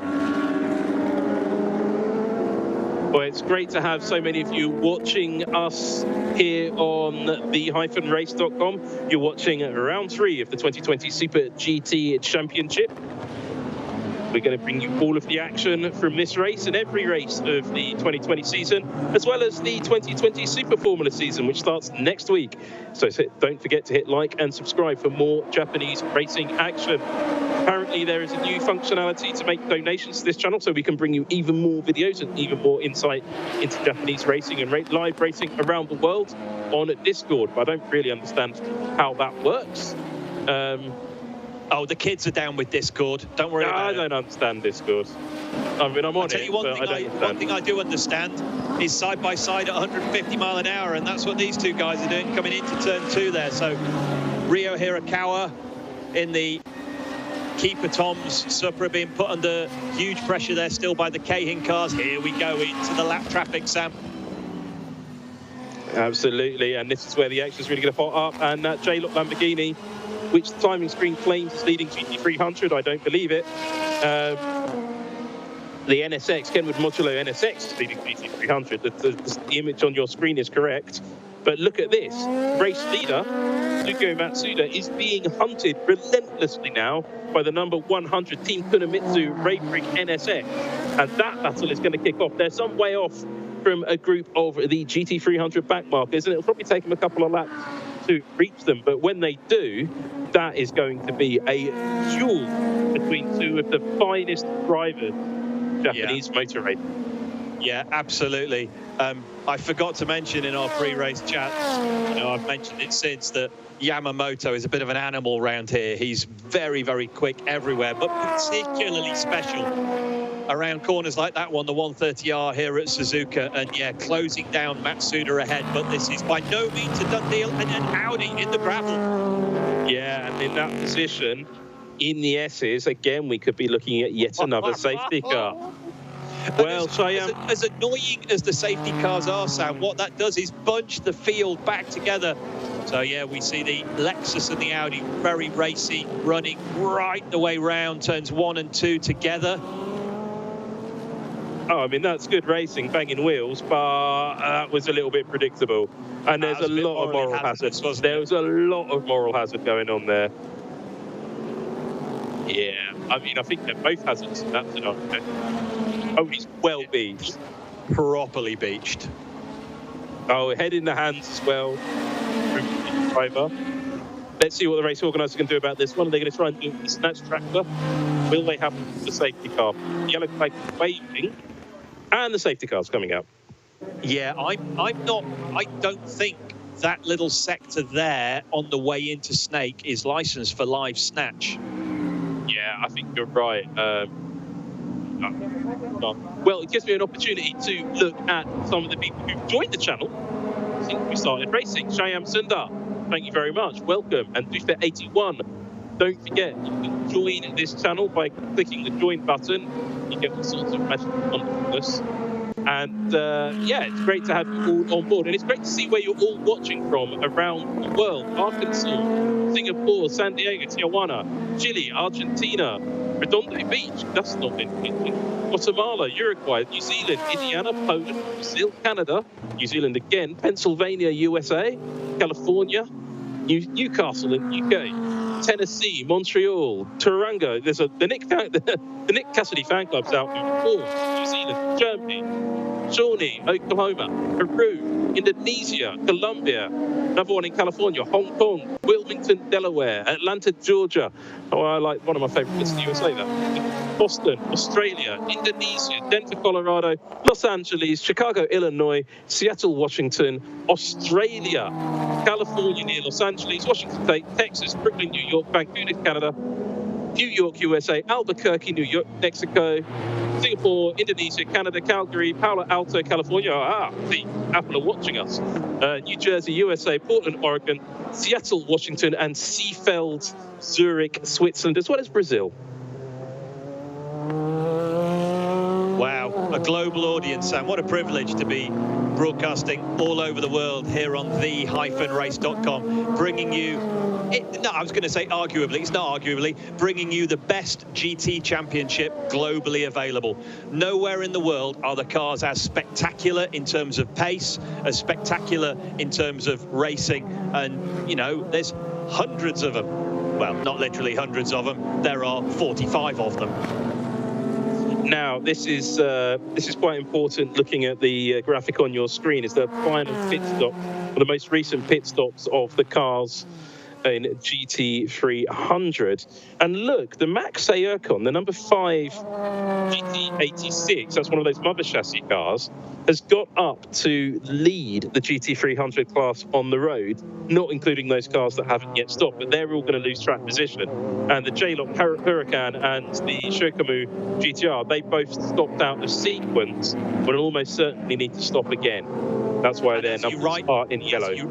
As you rightly said, Sam, the Toyota Prius that we're looking at as the Audi rejoins has lost an awful lot of positions. He's gone from what was a class-leading position. He's lost about 10 places in the pit stop cycle as we look at how the Audi ended up in the gravel again.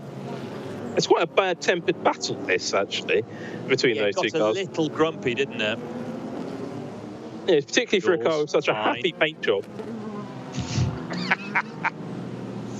Yeah, I can't really blame the Lexus for that. He doesn't really have anywhere else to go. No, it was just a bit rubbish, wasn't it? It was generally a bit rubbish. But yeah, the Audi doing a good job of spreading gravel all over the road as he makes his way back to the pits. Well, as Ronnie Quintarelli looks on at his screen, coming up on your screens here on the Race YouTube channel, it's lots more live motorsport action from around the world. Exclusive live coverage of Super GT, which is you're watching right now. Super Formula starts next week, but also live coverage of British GT, featuring the world's fastest gamer, James Baldwin, who took victory in his first ever real-world drive, following the footsteps of Jan Mardenborough, hopefully with his bonnet detached. And Jan Mardenborough won his first British GT race early in his career. The NLS is also live. That's the VLN series for old people like me on this channel, from the Nürburgring, and there's lots more on the way. So don't forget to hit subscribe and not miss any. Some amazing old school journalism as well on the-race.com. I've really been getting into it over the last sort of 3 or 4 months, and some wise old buggers, you know, they're really, really qualified writers on there, bringing in-depth technical analysis. You calling Mark Hughes old? I'm going to tell him you said that. He's older than I am. And I'm practically a fossil. Look at the only person older than you. There. Up 10 positions, Sam. 10 positions. Look at the Zendt Supra, though. The trouble it's had, it's rejoined the track down 11 and probably lost a lap as well. Well, Motul Ortec GTR leads the race from the Leraibrigg NSX. The Denso Supra is in third, and the Arta NSX is in fourth, having made those 10 positions up. Now, I don't think they probably will need to shuffle the field out again under the safety car. I mean, the position of that Indonesian-sponsored J-Lock Lamborghini and that orange AMG GT makes it clear that they will have to stop the cars on the start-finish line to shuffle the order, as we saw earlier on in the race. But once they've done that, we will be back to green flag running. So I think that'll happen imminently. And we're going to be on for some good racing. Now, this is a car with 75 kilos of ballast on, won the opening round, its first ever race. The JAF GT300 Saitama Toyo Pet GR Supra. Leading the championship, Sam, in GT300, leading the championship. Indeed. 1 point equals 2 kilos of ballast. And there's your pit stop times. The J-Lock Huracan, 39.3. It looks like J-Lock on the 88 car have tried to go without tyres, as have the Hoppy 911. The Max Sayaka and MC86 as well, I'd say that's gone without tyres. And everybody else has either done 2 or 4 tyres. Sam, remember we saw the Hoppy 911 take tyres at a standalone stop. They didn't change drivers and change tyres at the same time. They're the only car that's done 2 stops. So they took tyres first of all, then took a driver change. So maybe they did have a slow puncture early doors. It seems to be working out for them, though, in GT300. The Hoppy car has moved up the order. I tell you where, but the timing screen won't let me. It's about just outside the top 10, the Hoppy Porsche, but keep an eye on it. It could move up. Leading GT300 is number 34, Modulo Drago Corse NSX, ahead of the Teddy Bear BMW and the X-Works Audi, surprisingly high. And that 88 J-Lock Lamborghini has moved up to 4th in class. Comment on the chat from Pile Driver Media Group. You can come again. Love the commentary. Yeah, you're welcome. Love the commentary. Wonderful to be able to watch the series. I used to be only able to see when playing Gran Turismo. Definitely worth the join. Thanks for the broadcast. No worries, Pile Driver Media Group. Nice to know you there. That's how I discovered Super GT. Actually, it was sitting in my university house in Oxford, and on my friend's PlayStation 2, we had this game Gran Turismo, and it was Gran Turismo 2, I think it was, and I managed to get the Takata Dome NSX JGTC car, and that's how I discovered Super GT. It wasn't until a few years later I got out to Japan to see the cars for real, and I've been addicted ever since. Brilliant racing out there in Japan, and I love the freedom of engineering and the free spirit of racing that is in Japan. And that leads you to cars like this GTNet sponsored Mach 5 GT86 with its carbon fiber monocoque chassis, that V8 engine. Lots of talk that GTA, the promoters of Super GT, are going to introduce an updated mother chassis next year or the season after with a new engine and some new models coming to the series. Don't know too many details about that, but they will have some more as we see the field shuffling going on. Let's the GT300's back markers get out the way. The GT500 cars are pretty much in order, I think. And there is the race leader in GT300 coming to take the line. Token ride, if you can pop your hat on and just sit in the corner for a moment, please. Is this Brands Hatch? No. What does that say? What does that say above the start-finish line? It says Cadwell Park, doesn't it? No, it doesn't. It says Suzuka. It's similar to Brands Hatch. Actually, I'll sit in the corner myself. It's similar. It's old. There's massive changes of gradient. This is not unique, but it's very unusual that it's a rare figure of 8 track. It was first opened in 1962 as a test track. It's owned by Honda, and the first 1,000-kilometer GT race here was in 1966. Things have moved on significantly then, but the circuit is owned by the makers of that vehicle, the Up Garage Honda.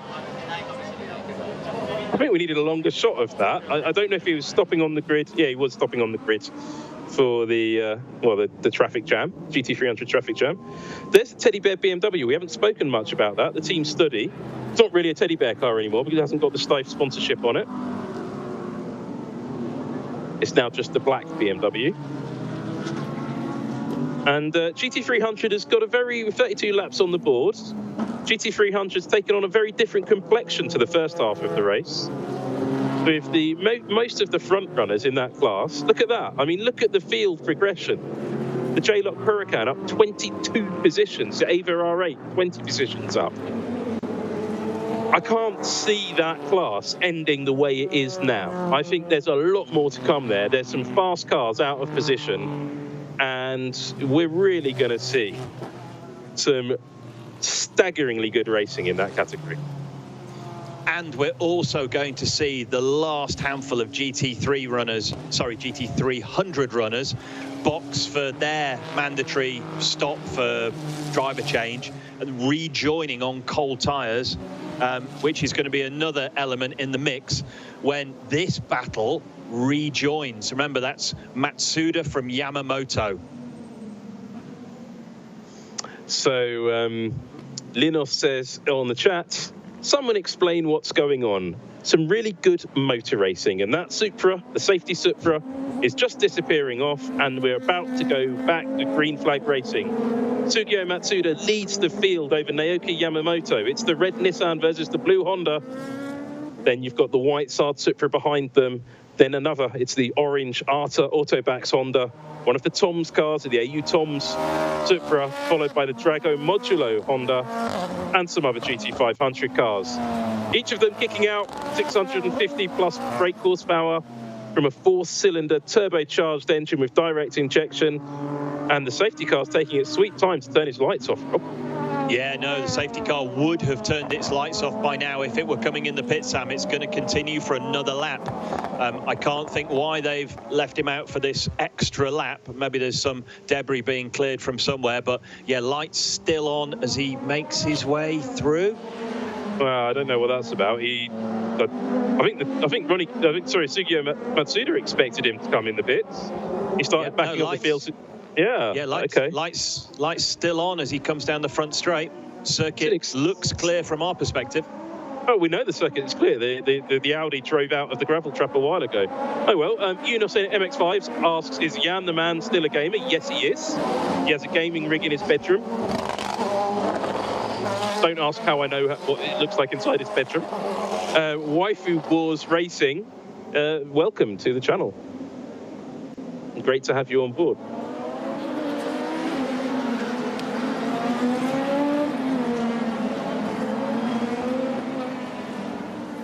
So the Supra safety car continues with his lights on, leads the field through turn 2, entering the S's behind the pits, the section of circuit known as the Snake. See the drivers accelerating and braking hard to get temperature into the brakes. That's then transposed into the wheels and keeps the tyres warm as a consequence. So a little bit of movement from side to side from the drivers will keep the top of the tyre warm, but accelerating and braking keeps the carcass of the tyre warm. These tyres designed to work at about 75 degrees Celsius, anything less than that. And yeah, the grip gets a little bit less predictable, but when they're warm, when they're hot, they develop a lot more grip than a standard road tyre, a lot more grip. Just had a message from a new viewer to the channel, Pippo Durrani, watching in the USA. As Angelo Lazzarate and Brap both joined the channel. Welcome to the channel. Freddie Barry asked, great question in the chat as well. Do the GT3s in GT300 use the SRO BOP? Claude Samont from SRO do the BOP for GT300, but it's a separate GT300 specific BOP, which is very different to what you see in other series because there's a tyre war in GT300, and also you've got the JAF GT300 cars and the mother chassis cars where technical development is allowed. The lights are still on the safety Supra. I wonder if has Bando got the button? I think they might go off in about 5 seconds. Using my crystal ball, this is where they went off last time. Come on, don't make me look a fool. And there we go. Thank you very much. Lights out. And please don't make a comment you look a fool anyway. But there we go. Lights out on the safety car. Matsuda backs the field up. And let's see what Yamamoto can do in second at the restart. Now, we've seen a Ronnie Quintarelli restart. We haven't seen a Sugio Matsuda restart yet, and it seems to be a little bit different strategy. Lots of weaving, going slow. Ronnie had accelerated by this point, and there goes Sugio.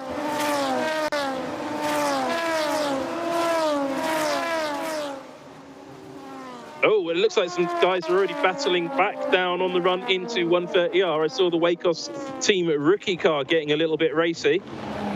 Not sure they're allowed to get racy at that point, but nonetheless, he tried it. Not a bad start from Sugio Matsuda. Yamamoto not close enough to make a move into turn one. That Honda looked particularly slippery in a straight line against the Nissan. Remember, when Quintarelli was driving, the Nissan had great mechanical grip through the first sector, but wasn't the quickest in a straight line as the Modulo car picks up a place from the Wacos car. No, I think that's the Wacos car trying to get back past the Modulo car, and they're really going at it. Sorry. They've been going at it before even the green flag comes out. Show Suboi at the wheel of the Wacos Supra. He'll be in action next week in Super Formula as well. And he is one of the real young talents coming up for Japan, trying to go around the outside. Didn't quite get that work. He's still going to try. He's going to have to go into the Degness, I think. But looking back into GT300, that race has got back going. And there is the battle for fifth. Well, fourth, actually, with the Gainer Tanax GTR number 11, former champions in GT300, trying to get the job done on the Mach 5 Mother chassis car, which seems to be taking its sweet time at getting back up to speed. Don't worry about that red Audi in front of them. That's out of position. And that's allowed for the front runners of GT300 to set off onto their own, actually. GT300 is a bit of a mess. Eric Young in the USA, VFX, thanks for joining us. I hope you're enjoying it. Don't forget to hit like and subscribe. You're watching Super GT Round 3. The Fuji Maki Group 300 kilometers live from Suzuka on the-race.com. And look at that, 3 wide in the hairpin. It's Lotus versus Miku versus Prius. Prius wins out. There's a phrase you don't say often. Yeah, that's the move done. The Nissan GTR's looking particularly racy there. We see the Gainer Tanax car move up against the Max Aikin car and the realised GT3 behind as well. Remember, these Nissans again enjoying a little bit more turbo boost this weekend, and it's definitely making a difference on the run down to the 130R. Straight line speed advantage there as he moves up into third. JP Oliveira there up into the final podium position of GT300. Well, we're pushing onto the grass into the chicane. That was, well, that was about as aggressive defending gets, isn't it? I'm not entirely sure that was morally hazardous. Yeah, no, I think that was just a bit rubbish rather than morally hazardous. But yeah, the Max Aikin car now having to defend from that ARTA GT3 specification Honda. That was very quick here, very quick in warm-up, in fact, this morning. We knew this was going to happen. We knew GT300 was in a bit of a funny order, and it really is now proving that it was, with the cars now all trying to shuffle back in position. There is the previous class leader in for a stop. Again, looking out a sequence, so that's bad news for the Modulo car. They're falling down the order. Our regular Welsh viewer, Jan Mardenborough, has tuned in to the channel, so he's been messaging me on Twitter, and I think he's been in better moods. Oh, bless. Grumpy Jan. Matsuda flashing lights as he comes down into the 130R. Yamamoto exactly a second behind him, so stalemate at the moment, Sam. Absolutely, it is at the moment, but wait for them to encounter this. I was about to say, wait for them to find the GT300 battle. There it is, and you'll see under the bridge, it's not too long until those GT500 cars will start to encounter these guys and have to work their way through, and that's when you'll see the GT500 front runners start concertinaing up again and having to battle their way through what looks like some of the worst traffic I've encountered this side of Dartford. Yeah, Quintarelli really showed his experience when he encountered the traffic, and Matsuda, his teammate, equally as wily. So the Max Aikin car being put under a huge amount of pressure from the up garage NSX as they come through the 130R down into the chicane from the highest speed corner to one of the lower speed sections. The Leon Mercedes coming through there as well, completing another lap here at Suzuka. 2/3 distance.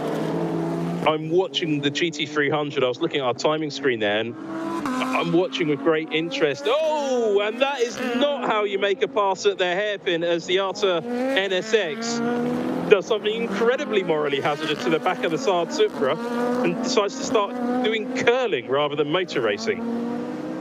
Yeah, I'm sure we'll see a replay of that as they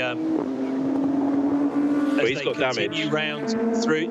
Yeah, I just noticed his headlight was out, and yeah, big damage on the front of the ARTA GT 500 car.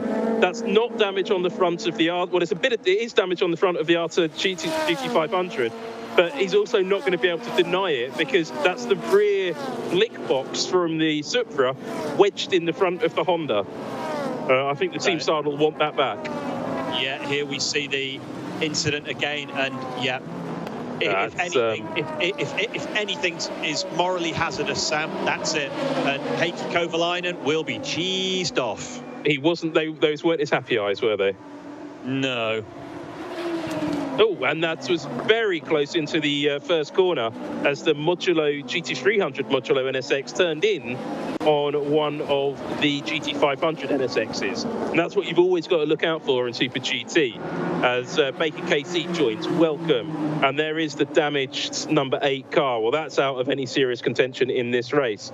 You'll have to, it's fully wedged in. They'll have to go and give that back to the Team Saad guys. And steam at the front there, the radiators down at the front. Is there any liquid? Doesn't look like it. It looks like it survived. Bit of Bondo being on the front. They've run out of tape for that bit. No, Sam. Oh, no, there you go. The front there. It's bleeding. Yeah, that car's pretty much done. Yeah. Yeah, skates. Oh, is that the Mac 5 car going slow? It is. Yeah, that's trouble for the GT300. Well, he was running. The Mac 5 car was running quite high up the GT300 order. Is that a puncture? Why is this car in the pits? We were not expecting this car to the pits. But there's the GT300 battle he's escaped from. Now, keep an eye on the car that's fourth in that line of cars, the Toyota Prius. That was the pole-sitting car and was dominating the first part of the race. Lost time in the pits and is now working his way back through the field. I think you're going to see some fireworks shortly there. Yeah, the GT300's never failed to deliver. And there we see in P5, the Hoppy 911 with that curious double stop strategy. That, as you rightly say, Sam, has worked for them, leading the Subaru BRZ. But yeah, great battle here in GT300s. They come through turn 10 into the hairpin. Oh, and there's a Lamborghini with a puncture. We've said that before. I mean, we actually predicted this. But look at this battle in GT300. We predicted that Lamborghini was going to go and do it with no stops. And they said before the race that because of the nature of the car, if they go with no stops, they can get punctures. And sure enough, they've done it again. I mean, that was a terrible strategic decision. But what wasn't a terrible strategic decision was Quebec Racer 87 for signing up to the channel. Thank you. And Brady Ritchie. That was not a terrible strategic decision for signing up to the race here on YouTube. You're watching Round 3 Suzuka 300 kilometers, sponsored by Fuji Maki Group. Sam, we've got 14 laps remaining as well. It's not as if that Lamborghini's punctured on the final corner of the final lap. There's still a long way to go, and yeah, he's going to be able to be very, very careful cutting across the traffic there as he limps back to the pits. The cars coming out of the 130R there at almost VMAX, so he's going to have to be really careful making his way from driver's left back into pit road as the Hoppy 86, I'm living in the past, the Hoppy 911 looks racy coming down into turn 1. That team has recently, their big change for this season is to fit a data logger to the car, which is a bit of a surprise because they come with one as standard, but the team who run that car weren't that keen on data engineering and decided to employ a data engineer this year and try and go faster. Hasn't really worked. So looking at the front of the GT300 battle, the Gainer GTR leads from the realised GTR and the ARTA NSX. That's your top three. And that's what we're looking at on the screen now. And you can see JP Oliveira there being put under a lot of pressure by the ARTA NSX as he tries to bust a move on Hironaka. They're about 3.5 seconds ahead of that other battle that we were watching that's a little bit further back, with the Prius working its way up from 8th and moving forward. Satsuni Miku's in that squabble as well. Now, with 13 laps to go, it's all to play for. Joe Morgantini is going to be watching that. Welcome. Armando has said, it's been ages since I watched something not F1. This is pretty fun. Yes, Armando. Pretty fun? Pretty fun? This is epic. This is epic. Uppercase E. Yeah, absolutely. Super GT is where the race is at until next weekend, when it's the Belgian Grand Prix, which will have brilliant coverage on the-race.com. The also Super Formula live here. It's very room. Everywhere you seem to turn, Sam, it's iconic circuit. Indianapolis this afternoon for the 500.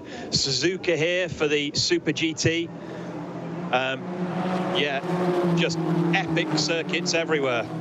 Isn't the BTCC on this weekend? BTCC is at Alton Park, a circuit not dissimilar to this one. Next weekend, Spa for the Formula One. Great stuff. And Dover, the Monster Mile in NASCAR as well. I'll be tuned in for that. Quite a lot of racing to be done today. They're having a really good look at the front. You mentioned it was coming into the pits relatively slowly. Are they going to slide under the skates? No, they're just having a look at the front suspension. Anyway, their race is done, essentially. They're not competitive, even if they get back out on track. Team Mac not fighting it. But it's a Nissan 1-2 in GT300. Hironaka from Oliveira and Otto in the ARTA NSX in third. That battle, calm down for a minute, but there's 4th, 5th. No, that's not 5th. There's the rest of them. That is the battle that's chasing them down. And with a GT500 car in the middle of it. Yeah, the recovering Calsonic car, he says. Question mark. Yep. Yes, the recovering Calsonic car. 3 laps down, though. And it looks like Jarno Trulli is at the wheel of that Hoppy 86, because he's got quite a train of cars forming behind him. Led by the Lotus Hatsune Miku.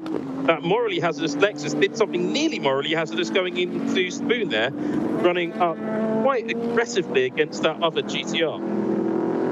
There is your running order in GT300s. The Up Garage NSX in 4th position. The Subaru is in 5th. The Leon Mercedes up to 6th. Then there's Prius, just got past the Hoppy 911 out of our screen. Keep an eye on that. That's going to be moving his way forward. Won't be far off the back of that Leon Mercedes, which is just out the bottom of our screen there, because we're watching this battle for 8th position. The Cynthia Lotus trying to get past that. Hatsune Miku, she's having a very quiet season so far this year, which is a bit of a surprise. But as the success ballast comes and goes, that's where we see the ebb and flow of performance. But you're right, the Hoppy Porsche looking like the driver of a train at the moment, and the Lotus behind. Can he make that? I was just going to say, can he make it stick to the technical stuff? He does straight away down the inside in between turn 1 and turn 2. The Lotus will be slightly more nimble through the snake, so he will pull away from the Porsche behind. Porsche looking like it's struggling now on its tyres. The AMG of Hatsune Miku putting him under a huge amount of pressure as well. I mean, I love these battles through the field in GT300. It's just where it's at, isn't it? I mean, this is why, and as Miku goes around the outside of the Hoppy Porsche, and that Lexus is going to get the Hoppy Porsche. Now, that Hoppy car just isn't working, is it? They haven't got their head around that Porsche the way they had around the GT86 previously, and the Lexus then gets really quite rudely dusted by the GTR, which has really got that track position sorted. But keep an eye, because the Lexus isn't happy with that Nissan sneaking through. The GT300 specification Nissan GTRs look good, don't they, Sam? They look strong. Yeah, and look, wheel to wheel into the left-hander. The Nissan gets through. The Lexus will be the next one past. The Aston Martin gets through. But here comes the race leader into this mess of cars. Let's see if he loses any time out to the Raybrick NSX.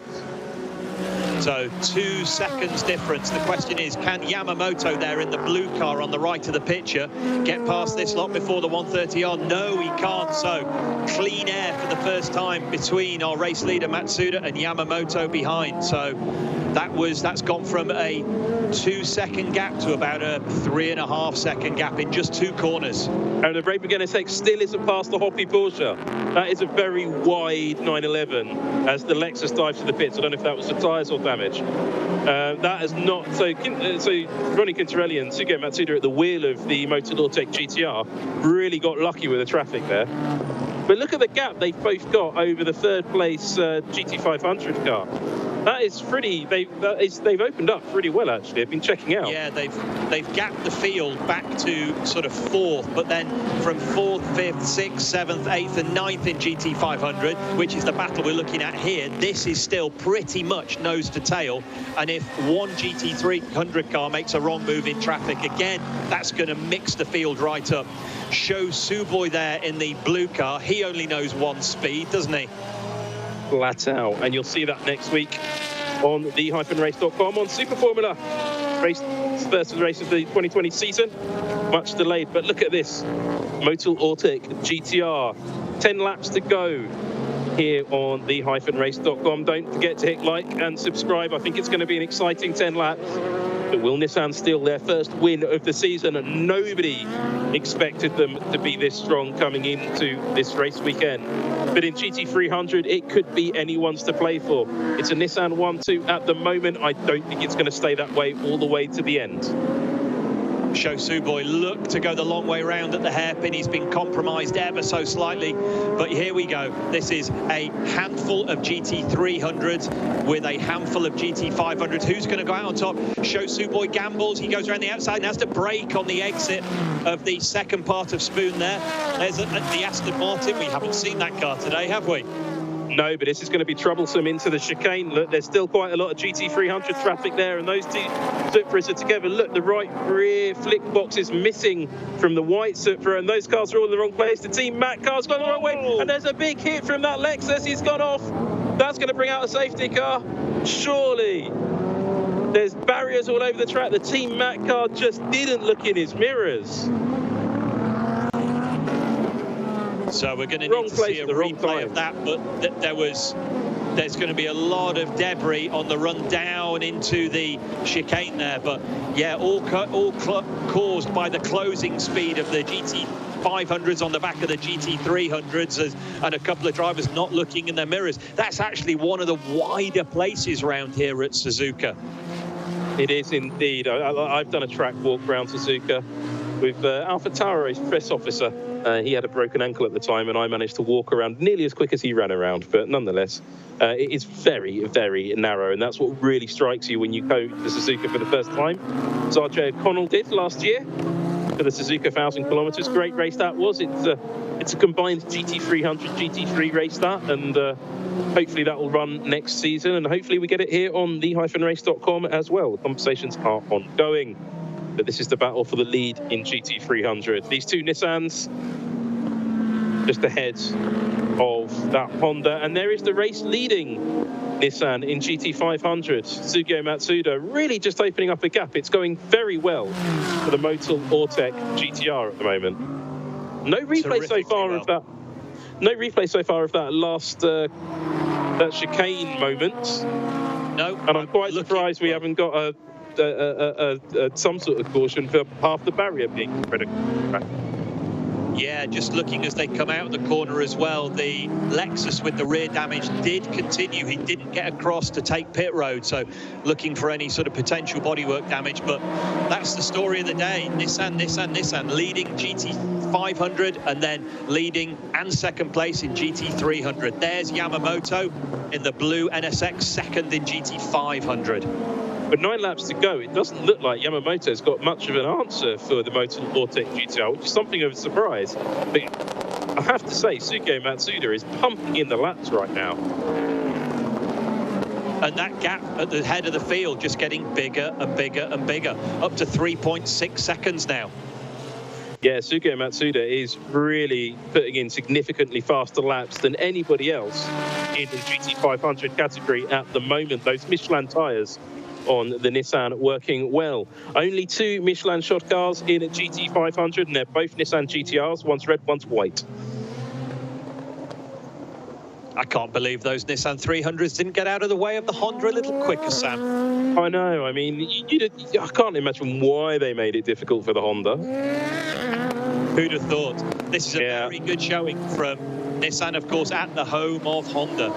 The Hondas were very, very fast in pre-season testing. They were very, very fast at the last round at Fuji. And, yeah, Nissan seemed to have found something. Yeah, I think Honda are going to be really disappointed by this, because I think coming into Suzuka, of course, one of their 2 home tracks, the other being Motegi, where Super Formula kicks off next week, is it's a little bit of an honour thing for Honda. There's a Honda production car factory just over the hill from the top of the track, and normally a lot of the employees would come to the track to watch Super GT. Sadly, no spectators here this weekend. We hope to see spectators back before the end of the season, but Japan playing things very closely as the K-Tunes Lexus comes in with rear-end damage from that moment at the chicane, I suspect. Yeah, and that rear wing is... The rear wing is in a curious position on that car. I'd say it's a jovial angle. I had the Ray Brigg NSX down as my pre-race favourite, so yeah, to see the red Nissan pulling away at the head of the field is, well, a surprise for me. Absolutely, for me as well. It's all gone quiet, Sam. Oh, it's okay, we're back. Yeah. So coming down, battles at the GT300. Well, it's not really the midfield, is it? It's kind of the pointy end just behind the Nissans.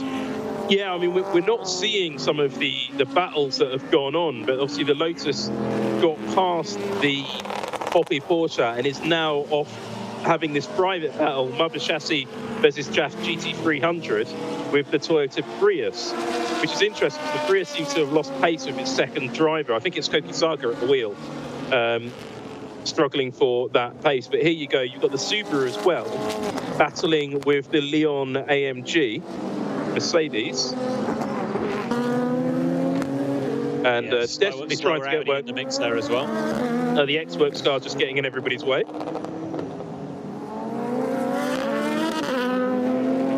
And just behind them, actually, are the Prius and Lotus, so they're not too far back from this.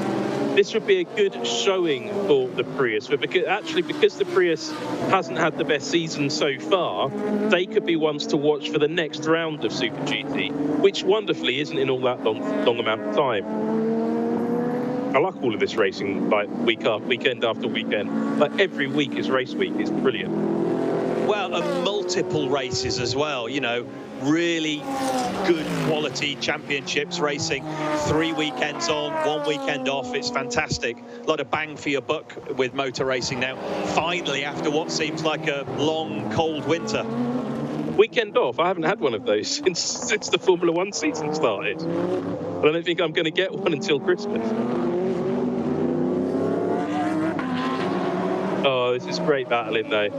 2 different rule sets. The JAF GT300 rule set ahead of the FIA GT3 rule set.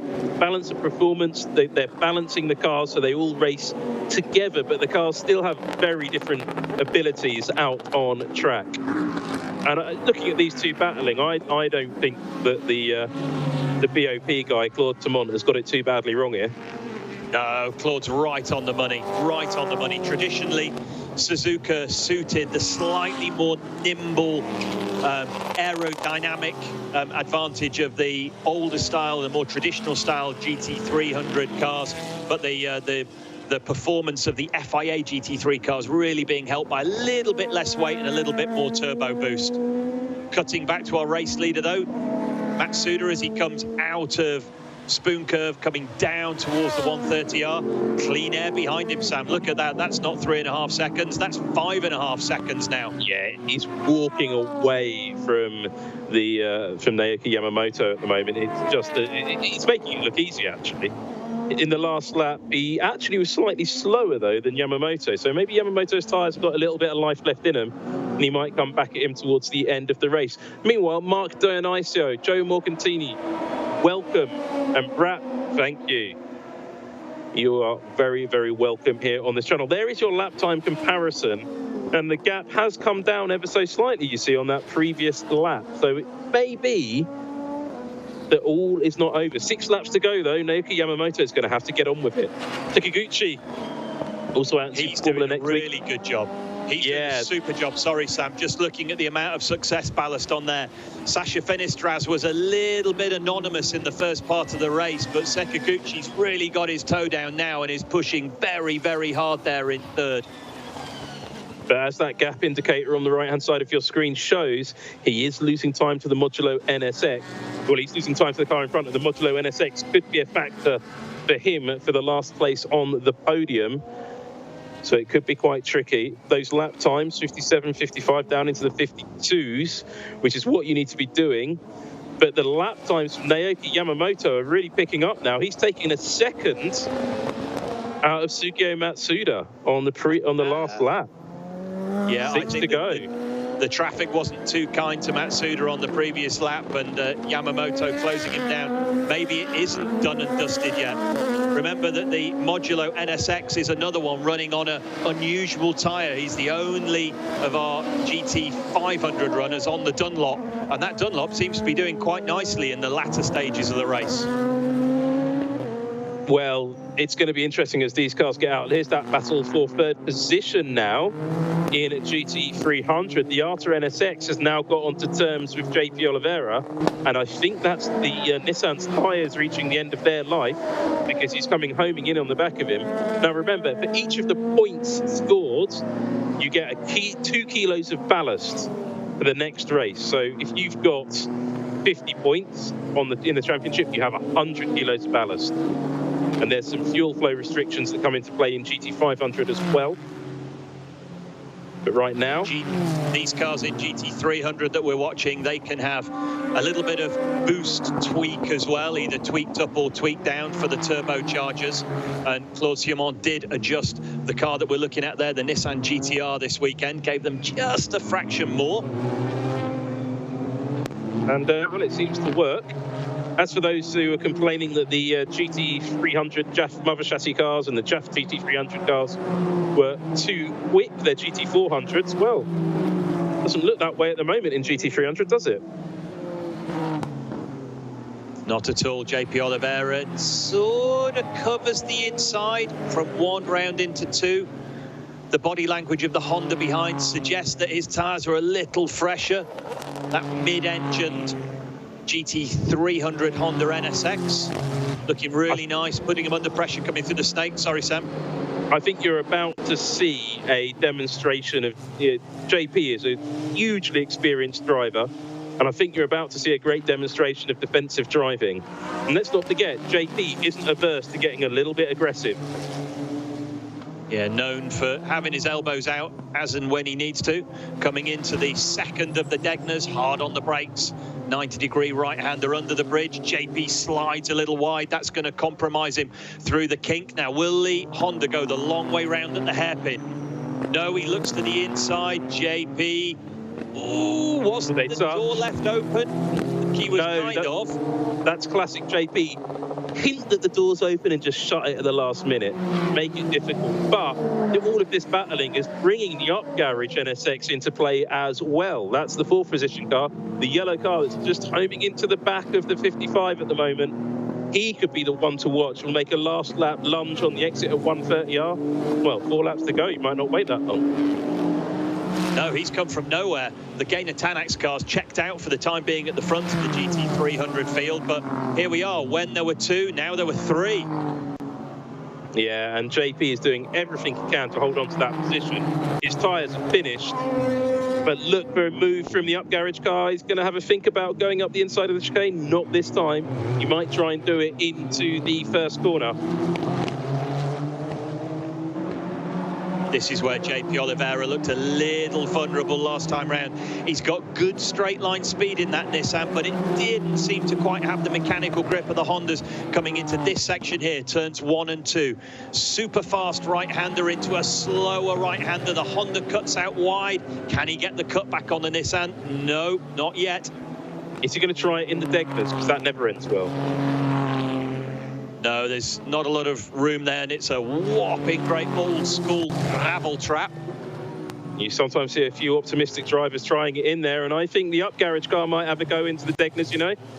He's got this, if he stays close through these corners, which he is doing, that is an opportunity, but it's a very hard pass to make work. I have seen it done, but usually it ends in the gravel, as you say, Rob.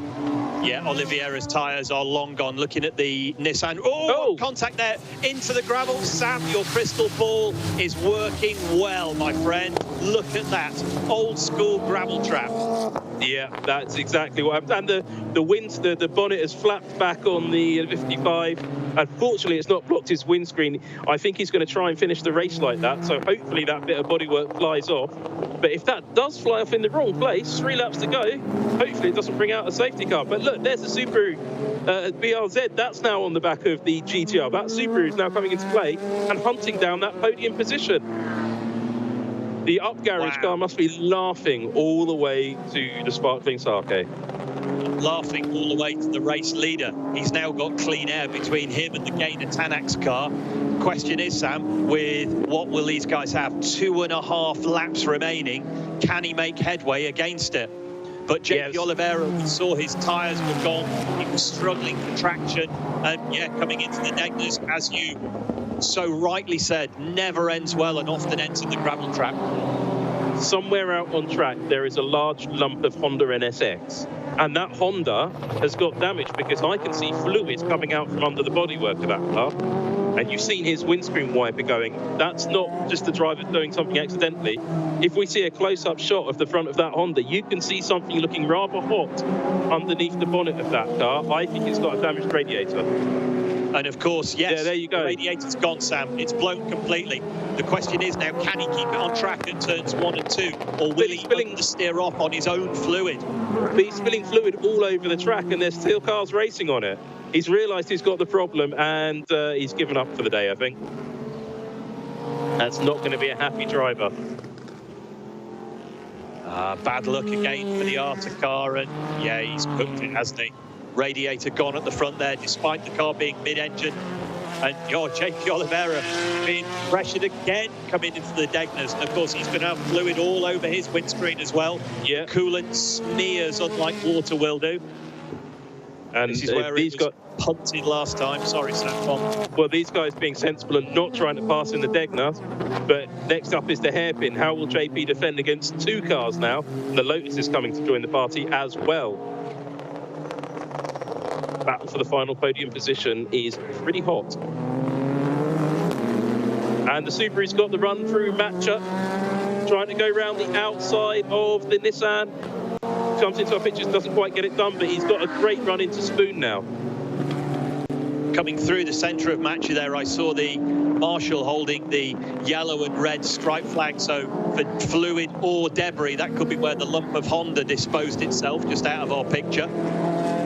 And he didn't get it done through Spoon, but look at the draft he's got going down the west stretch.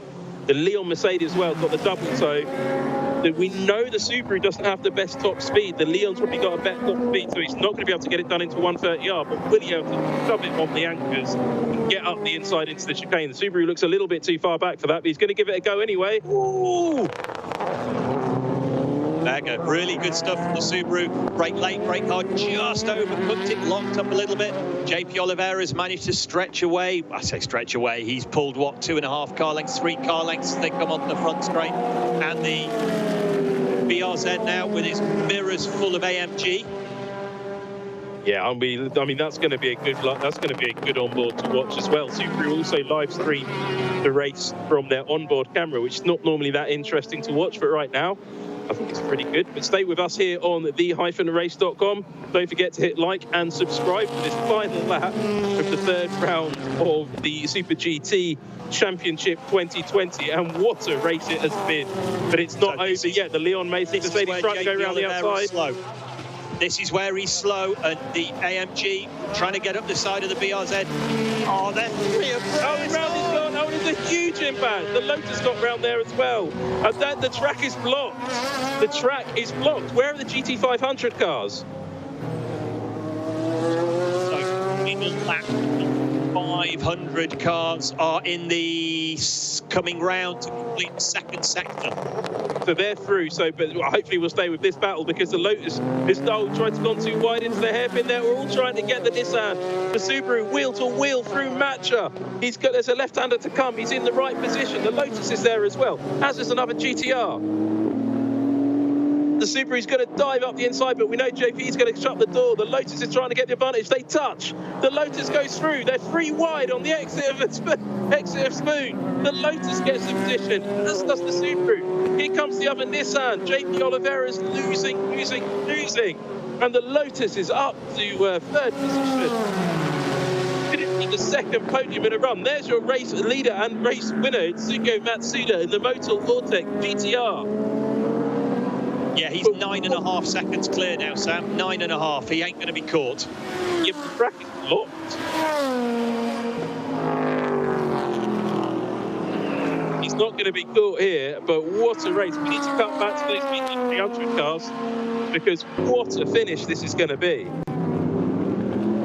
TM1 says the onboard indicator. Tsugo Matsuda comes round out of the chicane to cross the line and win the Fujimaki 300-kilometer race at Suzuka, round 3 of the 2020 Super GT season here on the-race.com. But who is going to be third in the GT300? That's the battle we're all interested in. The Ray Brigena Sex is second. The AU Toms Supra is third. But look at the top of your screen. Here come some of the GT300 cars now. None of the front runners. We're waiting to see what happens. There's your 500 leaders coming through. But who is going to come across the line to win GT300s? It's going to be a Nissan. Shot of there he is. Yeah. Oh, and they're still battling. And round goes JP Oliveira. It's Nissan on Nissan action. I knew that wasn't done. At the hairpin. Oh, we need to keep watching this because there's still a battle between a Lotus and a Subaru we need to be keeping an eye on. There's your class leader, race leader, and probably race winner, the Gator Tanak GTR. And well, he is being caught now, Sam. He is being caught in the background. That yellow NSX getting bigger and bigger and bigger. He's not close enough now, though, Rob. It's just got a few hundred meters to go. All he has to do is put his foot down and hope. Yeah, it doesn't fail, I don't. So there is your race winner, the Gator Tanak GTR, followed by the Up Garage Honda. But who's third? I've got no idea. It was JP Oliveira about 3 laps ago. Now he's 77th. Who's in third? It's the Lotus. The Lotus held on against the Super. Second podium, the Subaru BRZ is fourth. Who comes home in fifth? It's a slightly grumpy GTR. It's the other Tanax GTR. There's Leon Mercedes. There's the Prius. There is Hatsune Miku's first point of the year for her. Well, wow. What a race, guys. What a race. Look, again, if you haven't clicked like and subscribe, what's wrong with you? What is wrong with you? That was bonkers. And that, my friends, Sugio Matsuda and Ronnie Quintarelli is how old school racing drivers win races. That car isn't the fastest GT500. It's been nowhere over the season so far, but what a performance from them today, particularly through the traffic. And look, there's barriers everywhere at turn 7. I love the fact they didn't clean up the track. We'll leave it out there. Keep racing to the end because this is fun. Those bits are mushy anyway. You can bump into them. Well, this is going to be Nissan. Yeah, I mean, I can't remember the last time that happened, actually. RJ O'Connell will probably tell me, but what a finish. I mean, I'd love to see the end, the battle between those two GTRs in GT300.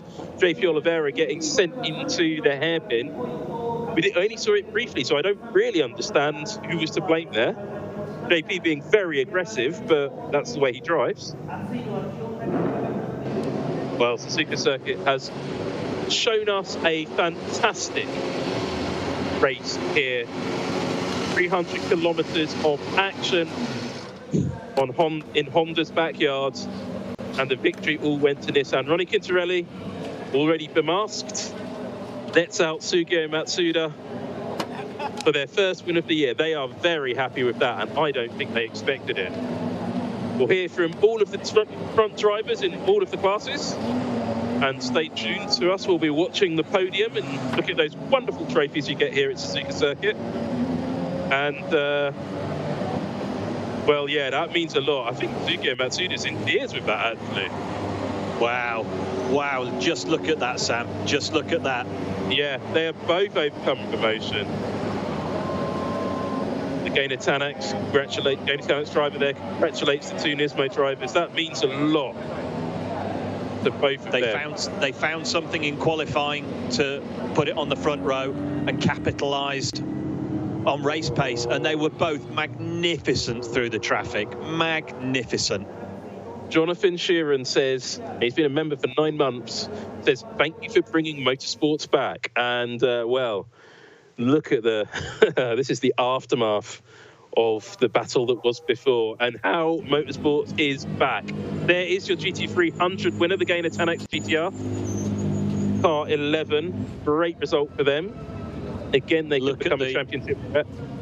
The contrast in emotions of the Honda NSX, the Arta NSX there, parked up, driver looking despondent and broken, yet joy in the pit box for these guys. Absolutely. It was interesting. Dunlop looked good. Dunlop tyres looked good in GT300 all day, actually. The circuits work quite well, and they're quite happy with that result. But I'm not surprised because, I mean, they're just having a conversation saying, "My word, what a race!" Ben Bliss says, "First time I've watched this series, that was epic." Yes, Ben. Yes, it was. But come back and watch all of the races here on the race.com. You've got 4 years worth of race, 5 years worth of races to watch. Being this epic, it's not unusual in Super GT. Despite the interjections from numerous safety cars, that was unreal. And again, cutting back to the Arta NSX there, parked up with fluid up the windscreen. I think that might have been a classic, Sam. I can't remember the last time. I can't remember the last time it was that good for so many laps. I can. It wasn't all that long ago, Rob. We've had quite a lot of races that are that good. But that's these are the photos that you're going to see in Autosport Japan, Autosport magazine in Japan, unrelated to the English version, and that will be out I think on Tuesday, and that's going to be full of great photos and action. I mean, look at the facial expressions there really sum it up. These guys are shell shocked. That man needs a mask. Quick, get the mask police down there. Little break then, Sam, till our next round on the 13th of September, off to Motegi for the first time. But before Super GT heads to Motegi, next week Super Formula will be at Motegi on 29th of August on the Swing Ring. That will be live and in full here on the-race.com as we hear from the race winners, Sugio Matsuda, Italian driver Ronnie Quintarelli, who will answer these questions in Japanese. そして感動的なフィニッシュでした。まずは松田選手、アンカーの松田選手、松田選手の涙にですね、ちょっと僕も涙腺がこううるうるとなりました。おめでとうございます。ありがとうございます。もう Thank you, he says. なんかちょっとね、今週ちょっと知人が亡くなったりとかで。You can hear from the normally unflappable Sugio's voice that he's absolutely. 不安なぐらい。悲しいことあったんですけど、 He's absolutely blown away. He just said the whole thing was really cool. ゴールする前に泣かないって決めてたんで、まさか優勝でね、こうやって泣けると思わなかったです。本当。Yeah, he's blown away. He's just not. そのパワーがですね、 He's not come to terms with it yet. そうですね。なんか今まで以上にすごい集中できてたし、まあ、予選から、ね、決勝のリスタートも、まあ、本当に集中切らさずにできたのが、he just found something, set off on his own. まあ、あとはロニー選手がね、本当に気迫ある走りで1位守ってくれたんで、まあ、本当に the team did a great job. 今日は1位でゴールしたいっていう気持ちになりまし And た。 that really helped him motivate himself. そして Thank you very much. 選手 Here です。 comes Ronnie Kintarelli, speaking fluent そ Japanese. してですね、トップに立って、 What I do? それでリスタートがありというところでですね、トップを守って、そして松田選手に渡しました。そして、ですね、この勝利をお二人で分かっちゃいました。おめでとうございました。ありがとうございます。レース中のですね、スタート前のその目標、どういうようなレースにしてやろうと思ってましたか。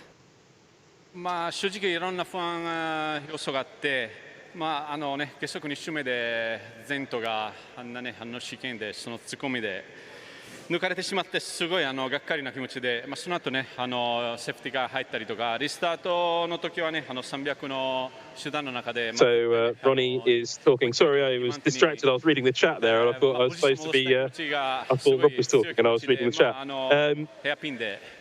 So Ronnie was talking about making passes through the hairpin. まあ1回ねトップに立った瞬間に絶対誰にも譲らないという強い気持ちで言ってて、その後ねピットインのタイミングも。And he's talking a little bit about the pit strategy they chose for, you know, Ronnie being a bit more considered as he always is because he hasn't just got out. Suzuka is very much agreeing with that. 朝のトークショーにはではですね、やはりその熱い日産のファン、熱い GTR ファンのプレッシャーを感じつつ迎えた3戦目というふうに言ってました。So he's been asked about the pressure being put on him by the cars earlier in his stint early in the race from some of the other cars. もちろんそのプレッシャーあったんですけども、ずっと我慢してくれて、また頑張ってください。And he was holding back. まあ今日この優勝は本当に日産ファンの皆さんに捧げたいです。ありがとう。Thanking the Nissan fans at home for supporting them and hoping they do. Ronnie always thanks the fans. Actually, he's always been a bit big on that. And for any aspiring professional racing drivers out there who want to get a drive in Super GT, that, ladies and gentlemen, is how to conduct yourself in your second language. What's your first language, Rob? Cornish. Pasties. Again, Sam, just a moment, just thinking Suzuka, so quiet without the crowd, isn't it? 2020シーズン第3 And the excitable girl. ゲイナータナックス GTR11 号車です。 Essentially asking the same questions to the Gainer Tanix GTR drivers, but changing her mind about who she's going to interview first. Hironaka gets the first comment, and thank you, he says. いや本当に辛くて、まあチームがね本当最高の仕事をしてくれて、 He thanks his team, で前に出ることがで but きて、 just saying coming out of the pit stop, that was a good strategy. The safety car came out at the right time. なので何としてもその座はね守んないと、まあチームに申し訳ないし。 The reason she was laughing when she asked the question was just because it was quite a crazy finish, 予選失敗してるんで、まあそれも挽回したいなっていう気持ちが強かったんで、まあそういう気持ちが最後まで頑張りました。 Thank you very much again. Thank you, Becky. シリーズを通して考えても非常に大きな勝利だと思うんですけれども、いかがでしょうか。まあそうですね、本当にこの気温の中でレースするっていうのはスチームスタッフ he got to watch the race, which ドライ was バーで more タイヤに exciting. もすごい厳しい状況だったんで、本当に苦しかったんですけど、SC を味方にして、で SC 明けの時に And 本当にチームが作業すごい作業してくれたのと、トップに出て、であとはね本当にもう1回目走ったから分かるんですけど、本当に厳しいタイヤの状況で走ってたと思うんですよ。でそんな中でね平中選手がもうなんか我慢の走りしてくれて、もう見てて僕も辛かったんですけど、でも今年ね本当にこうやって2人で He's going very quickly. He's going as quick as he drives. I can struggle on Sunday. チャンピオン狙えたと思います。ありがとうございます。Anyway, he's going for the championship. でした。最後にこのサーキットに来れなかったファンの皆さんに向けてメッセージをお願いします。Okay, asking about the circuit. Oh, he didn't understand the question either. まあファンの皆さんの前でね走る日が来るのを早く待ち遠しいんですけど、皆さんと一緒に戦ってるって気持ちで実践も頑張るんで、ぜひ応援よろしくお願いします。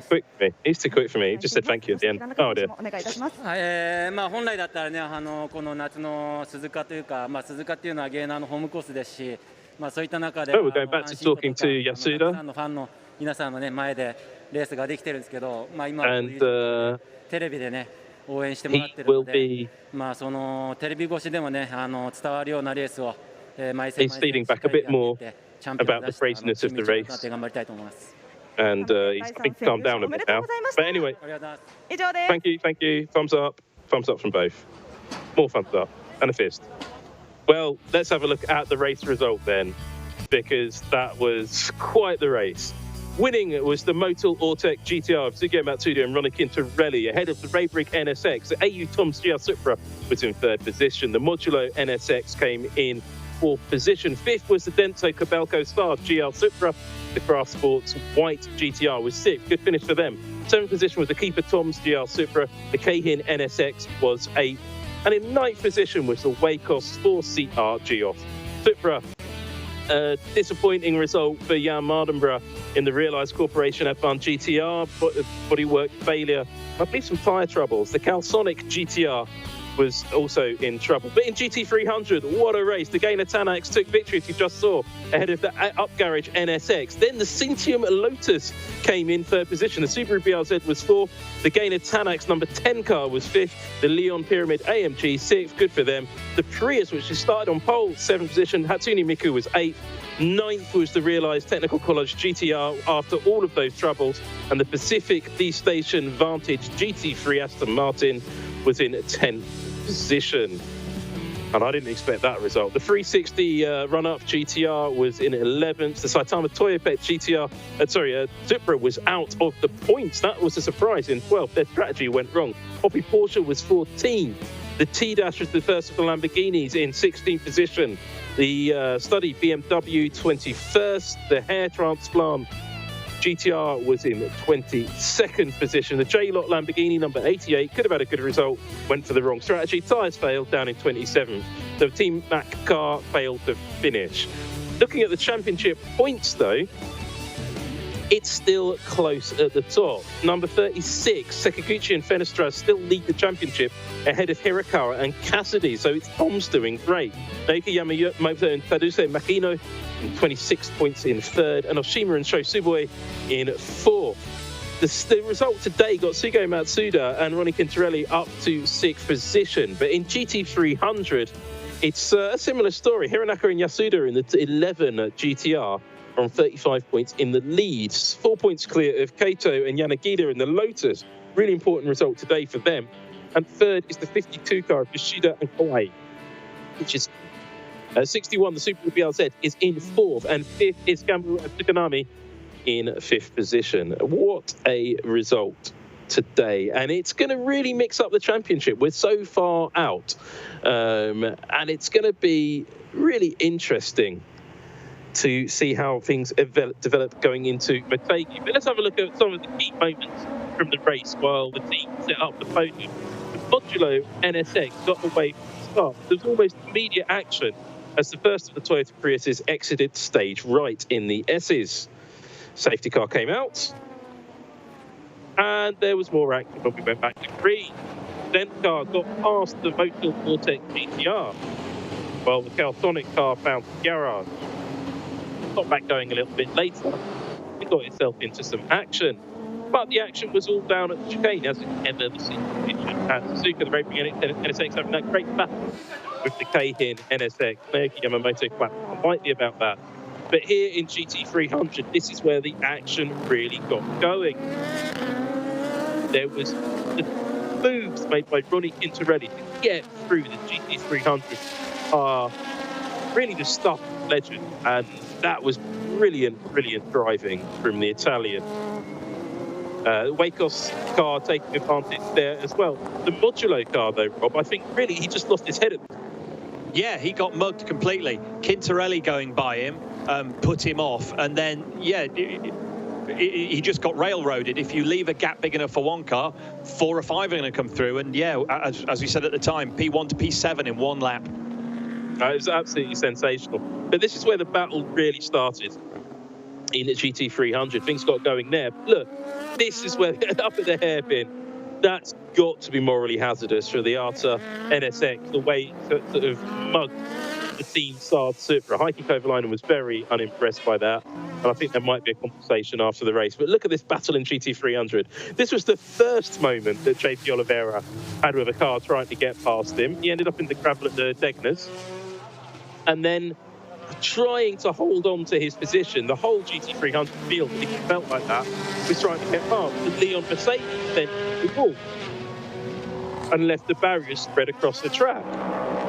As Ronnie Quintarelli took victory, the battle in GT300 was far, far from over. They were celebrating and still celebrating, but in GT300, the Gaynor Tanak's car took the lead, but behind him, there'd been more action. I'm not sure we're about to see it, but we should, because the JP Oliveira ended up in the off the track again at the hairpin. No, we're not going to see that in this highlights package, don't we?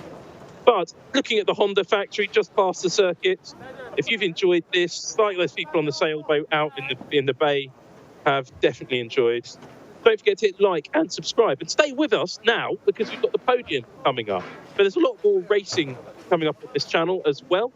You've got Super GT back at Motegi for round 4 on the 13th of September, 4th of October. Round 5, Fuji Speedway, 25th of October, Suzuka again.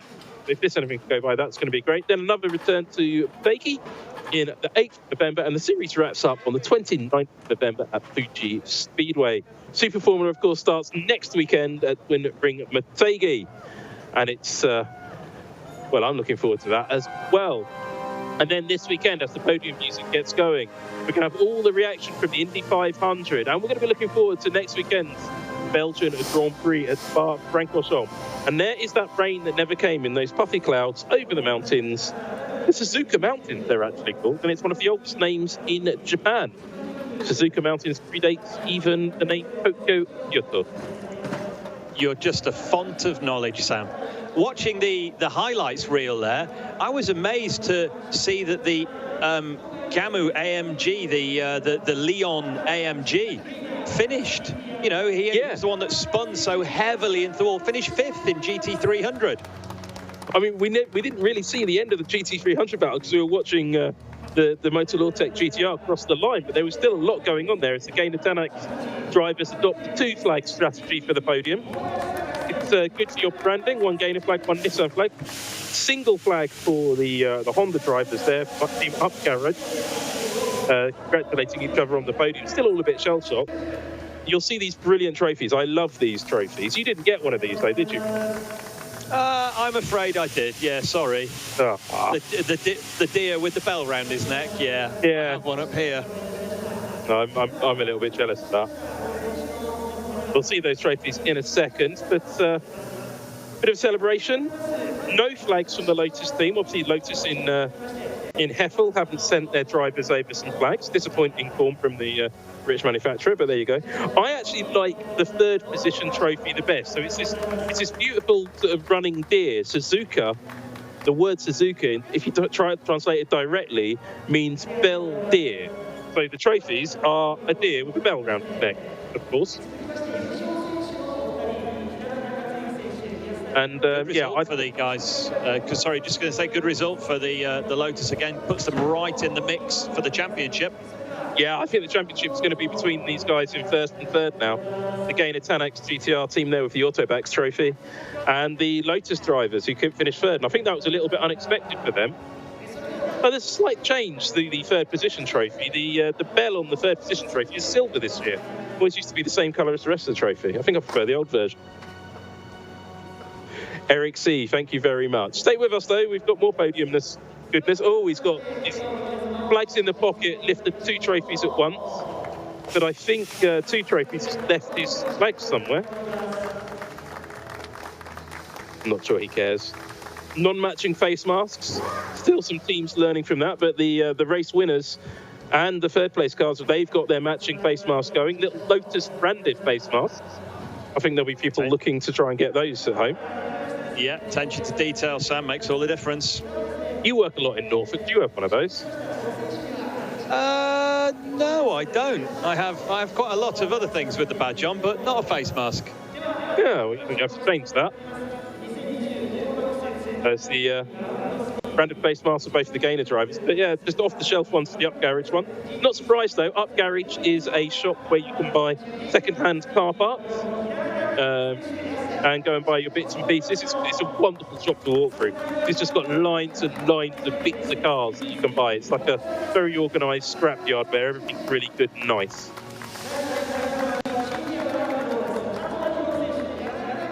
They're still posing for their photos. GT500 drivers must be getting a bit frustrated waiting for this lot now. But these guys provided the best entertainment of the race, so they deserve their time on the podium. Now, don't leave your trophies behind. Oh, they got told to leave their trophies behind. Oh well, there's confusion there. I wouldn't, if I had one of those Dear Bell trophies, I wouldn't be letting my hands off it.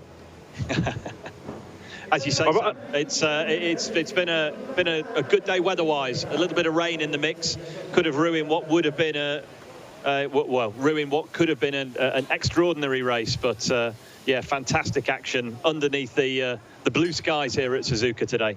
Yeah, I mean, we didn't need the rain, did we? I mean, I thought that would really spice up the action nicely if it had a bit of a wet, dry race, but didn't matter because the rain didn't turn up because it was probably too busy watching GT300 like the rest of us. That was brilliant racing.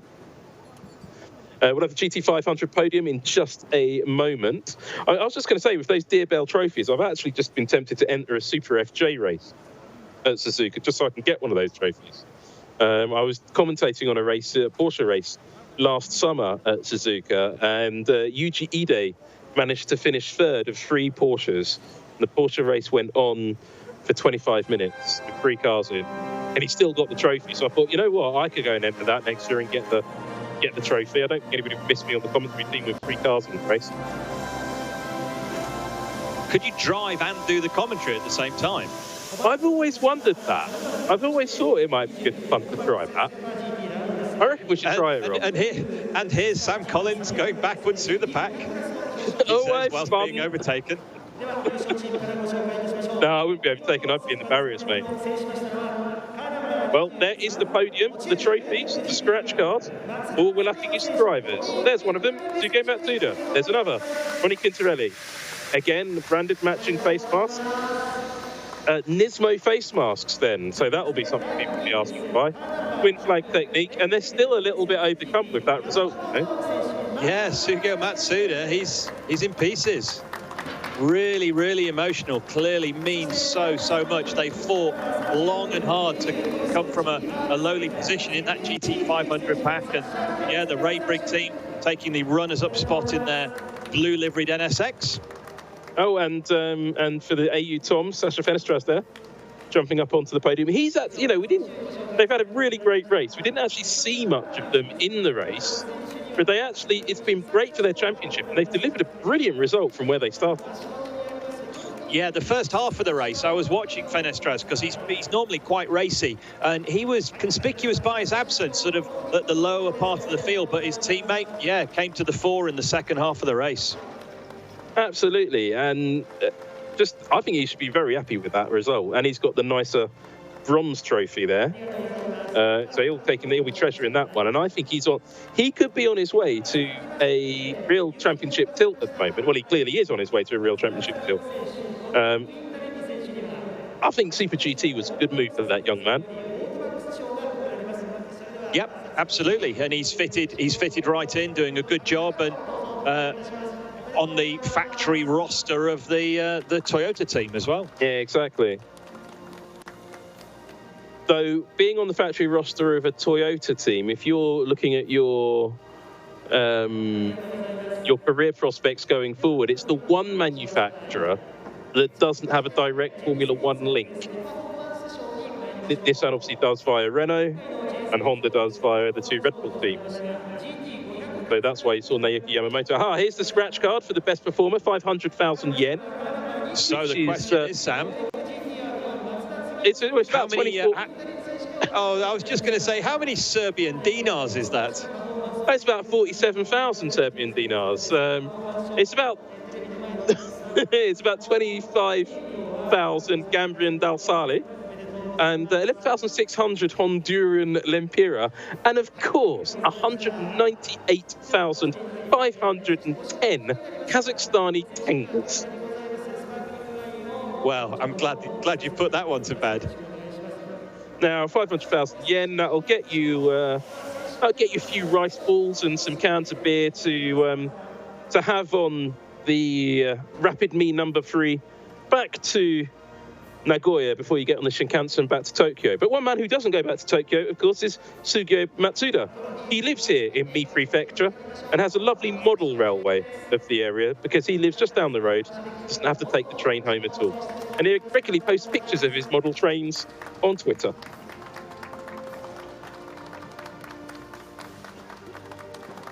Great job from those guys today. Really, really strong stuff from the veteran pair.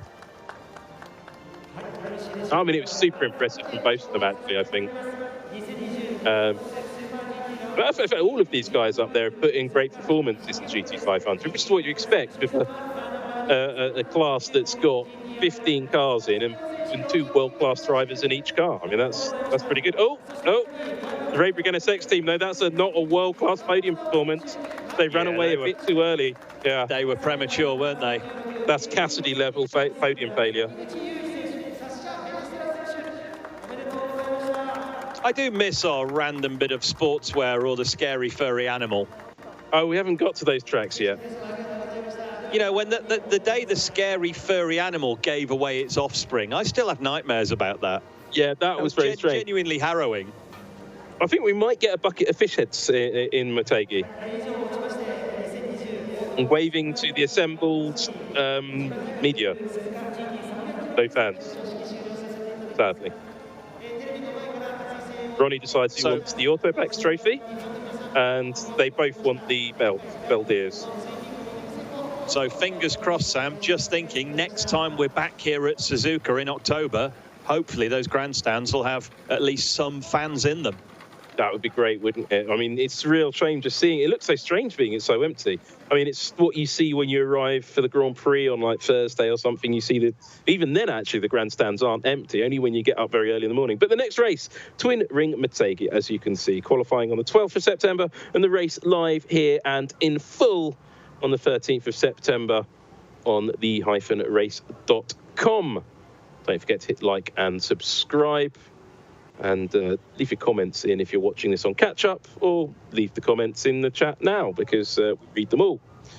And there's some great action coming up on the race as well. All that Indy 500 response and coming up later. I think there's some news coming up pre-race, and there'll be, I think there might be some live coverage in terms of Twitter chats and things like that from the guys at the-race.com. During the race. There's the Ferris wheel. I think they've repainted that, Rob. I thought that was red last year. Yeah, it's still sponsored by the red beverage manufacturer, but yeah, it's had a coat of white paint. But of course, the park will be closed at the moment.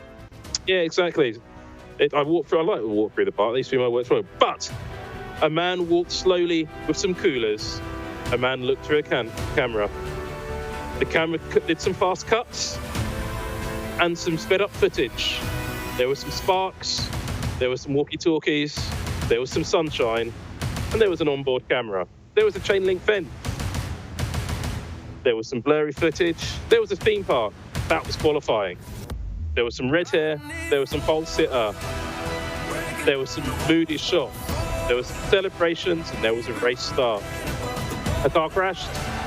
Another one lost its wheel. Some overtaking.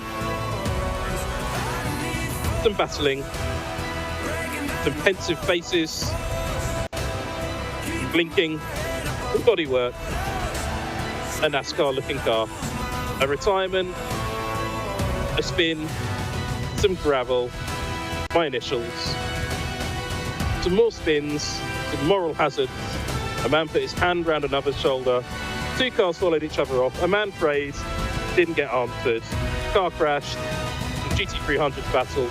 A man was depressed. A man celebrated. A man was happy. Some expressions from the fans. A Nissan won. Some Nissan drivers celebrated. Sugio Matsuda pulled an expression. And there was some thumbs up. Super GT, 300 kilometers, round 3 is over on the race. Thanks for joining us. I've been Sam Collins. I've been joined by Rob Barff. And this has been fantastic. See you next time at the next race.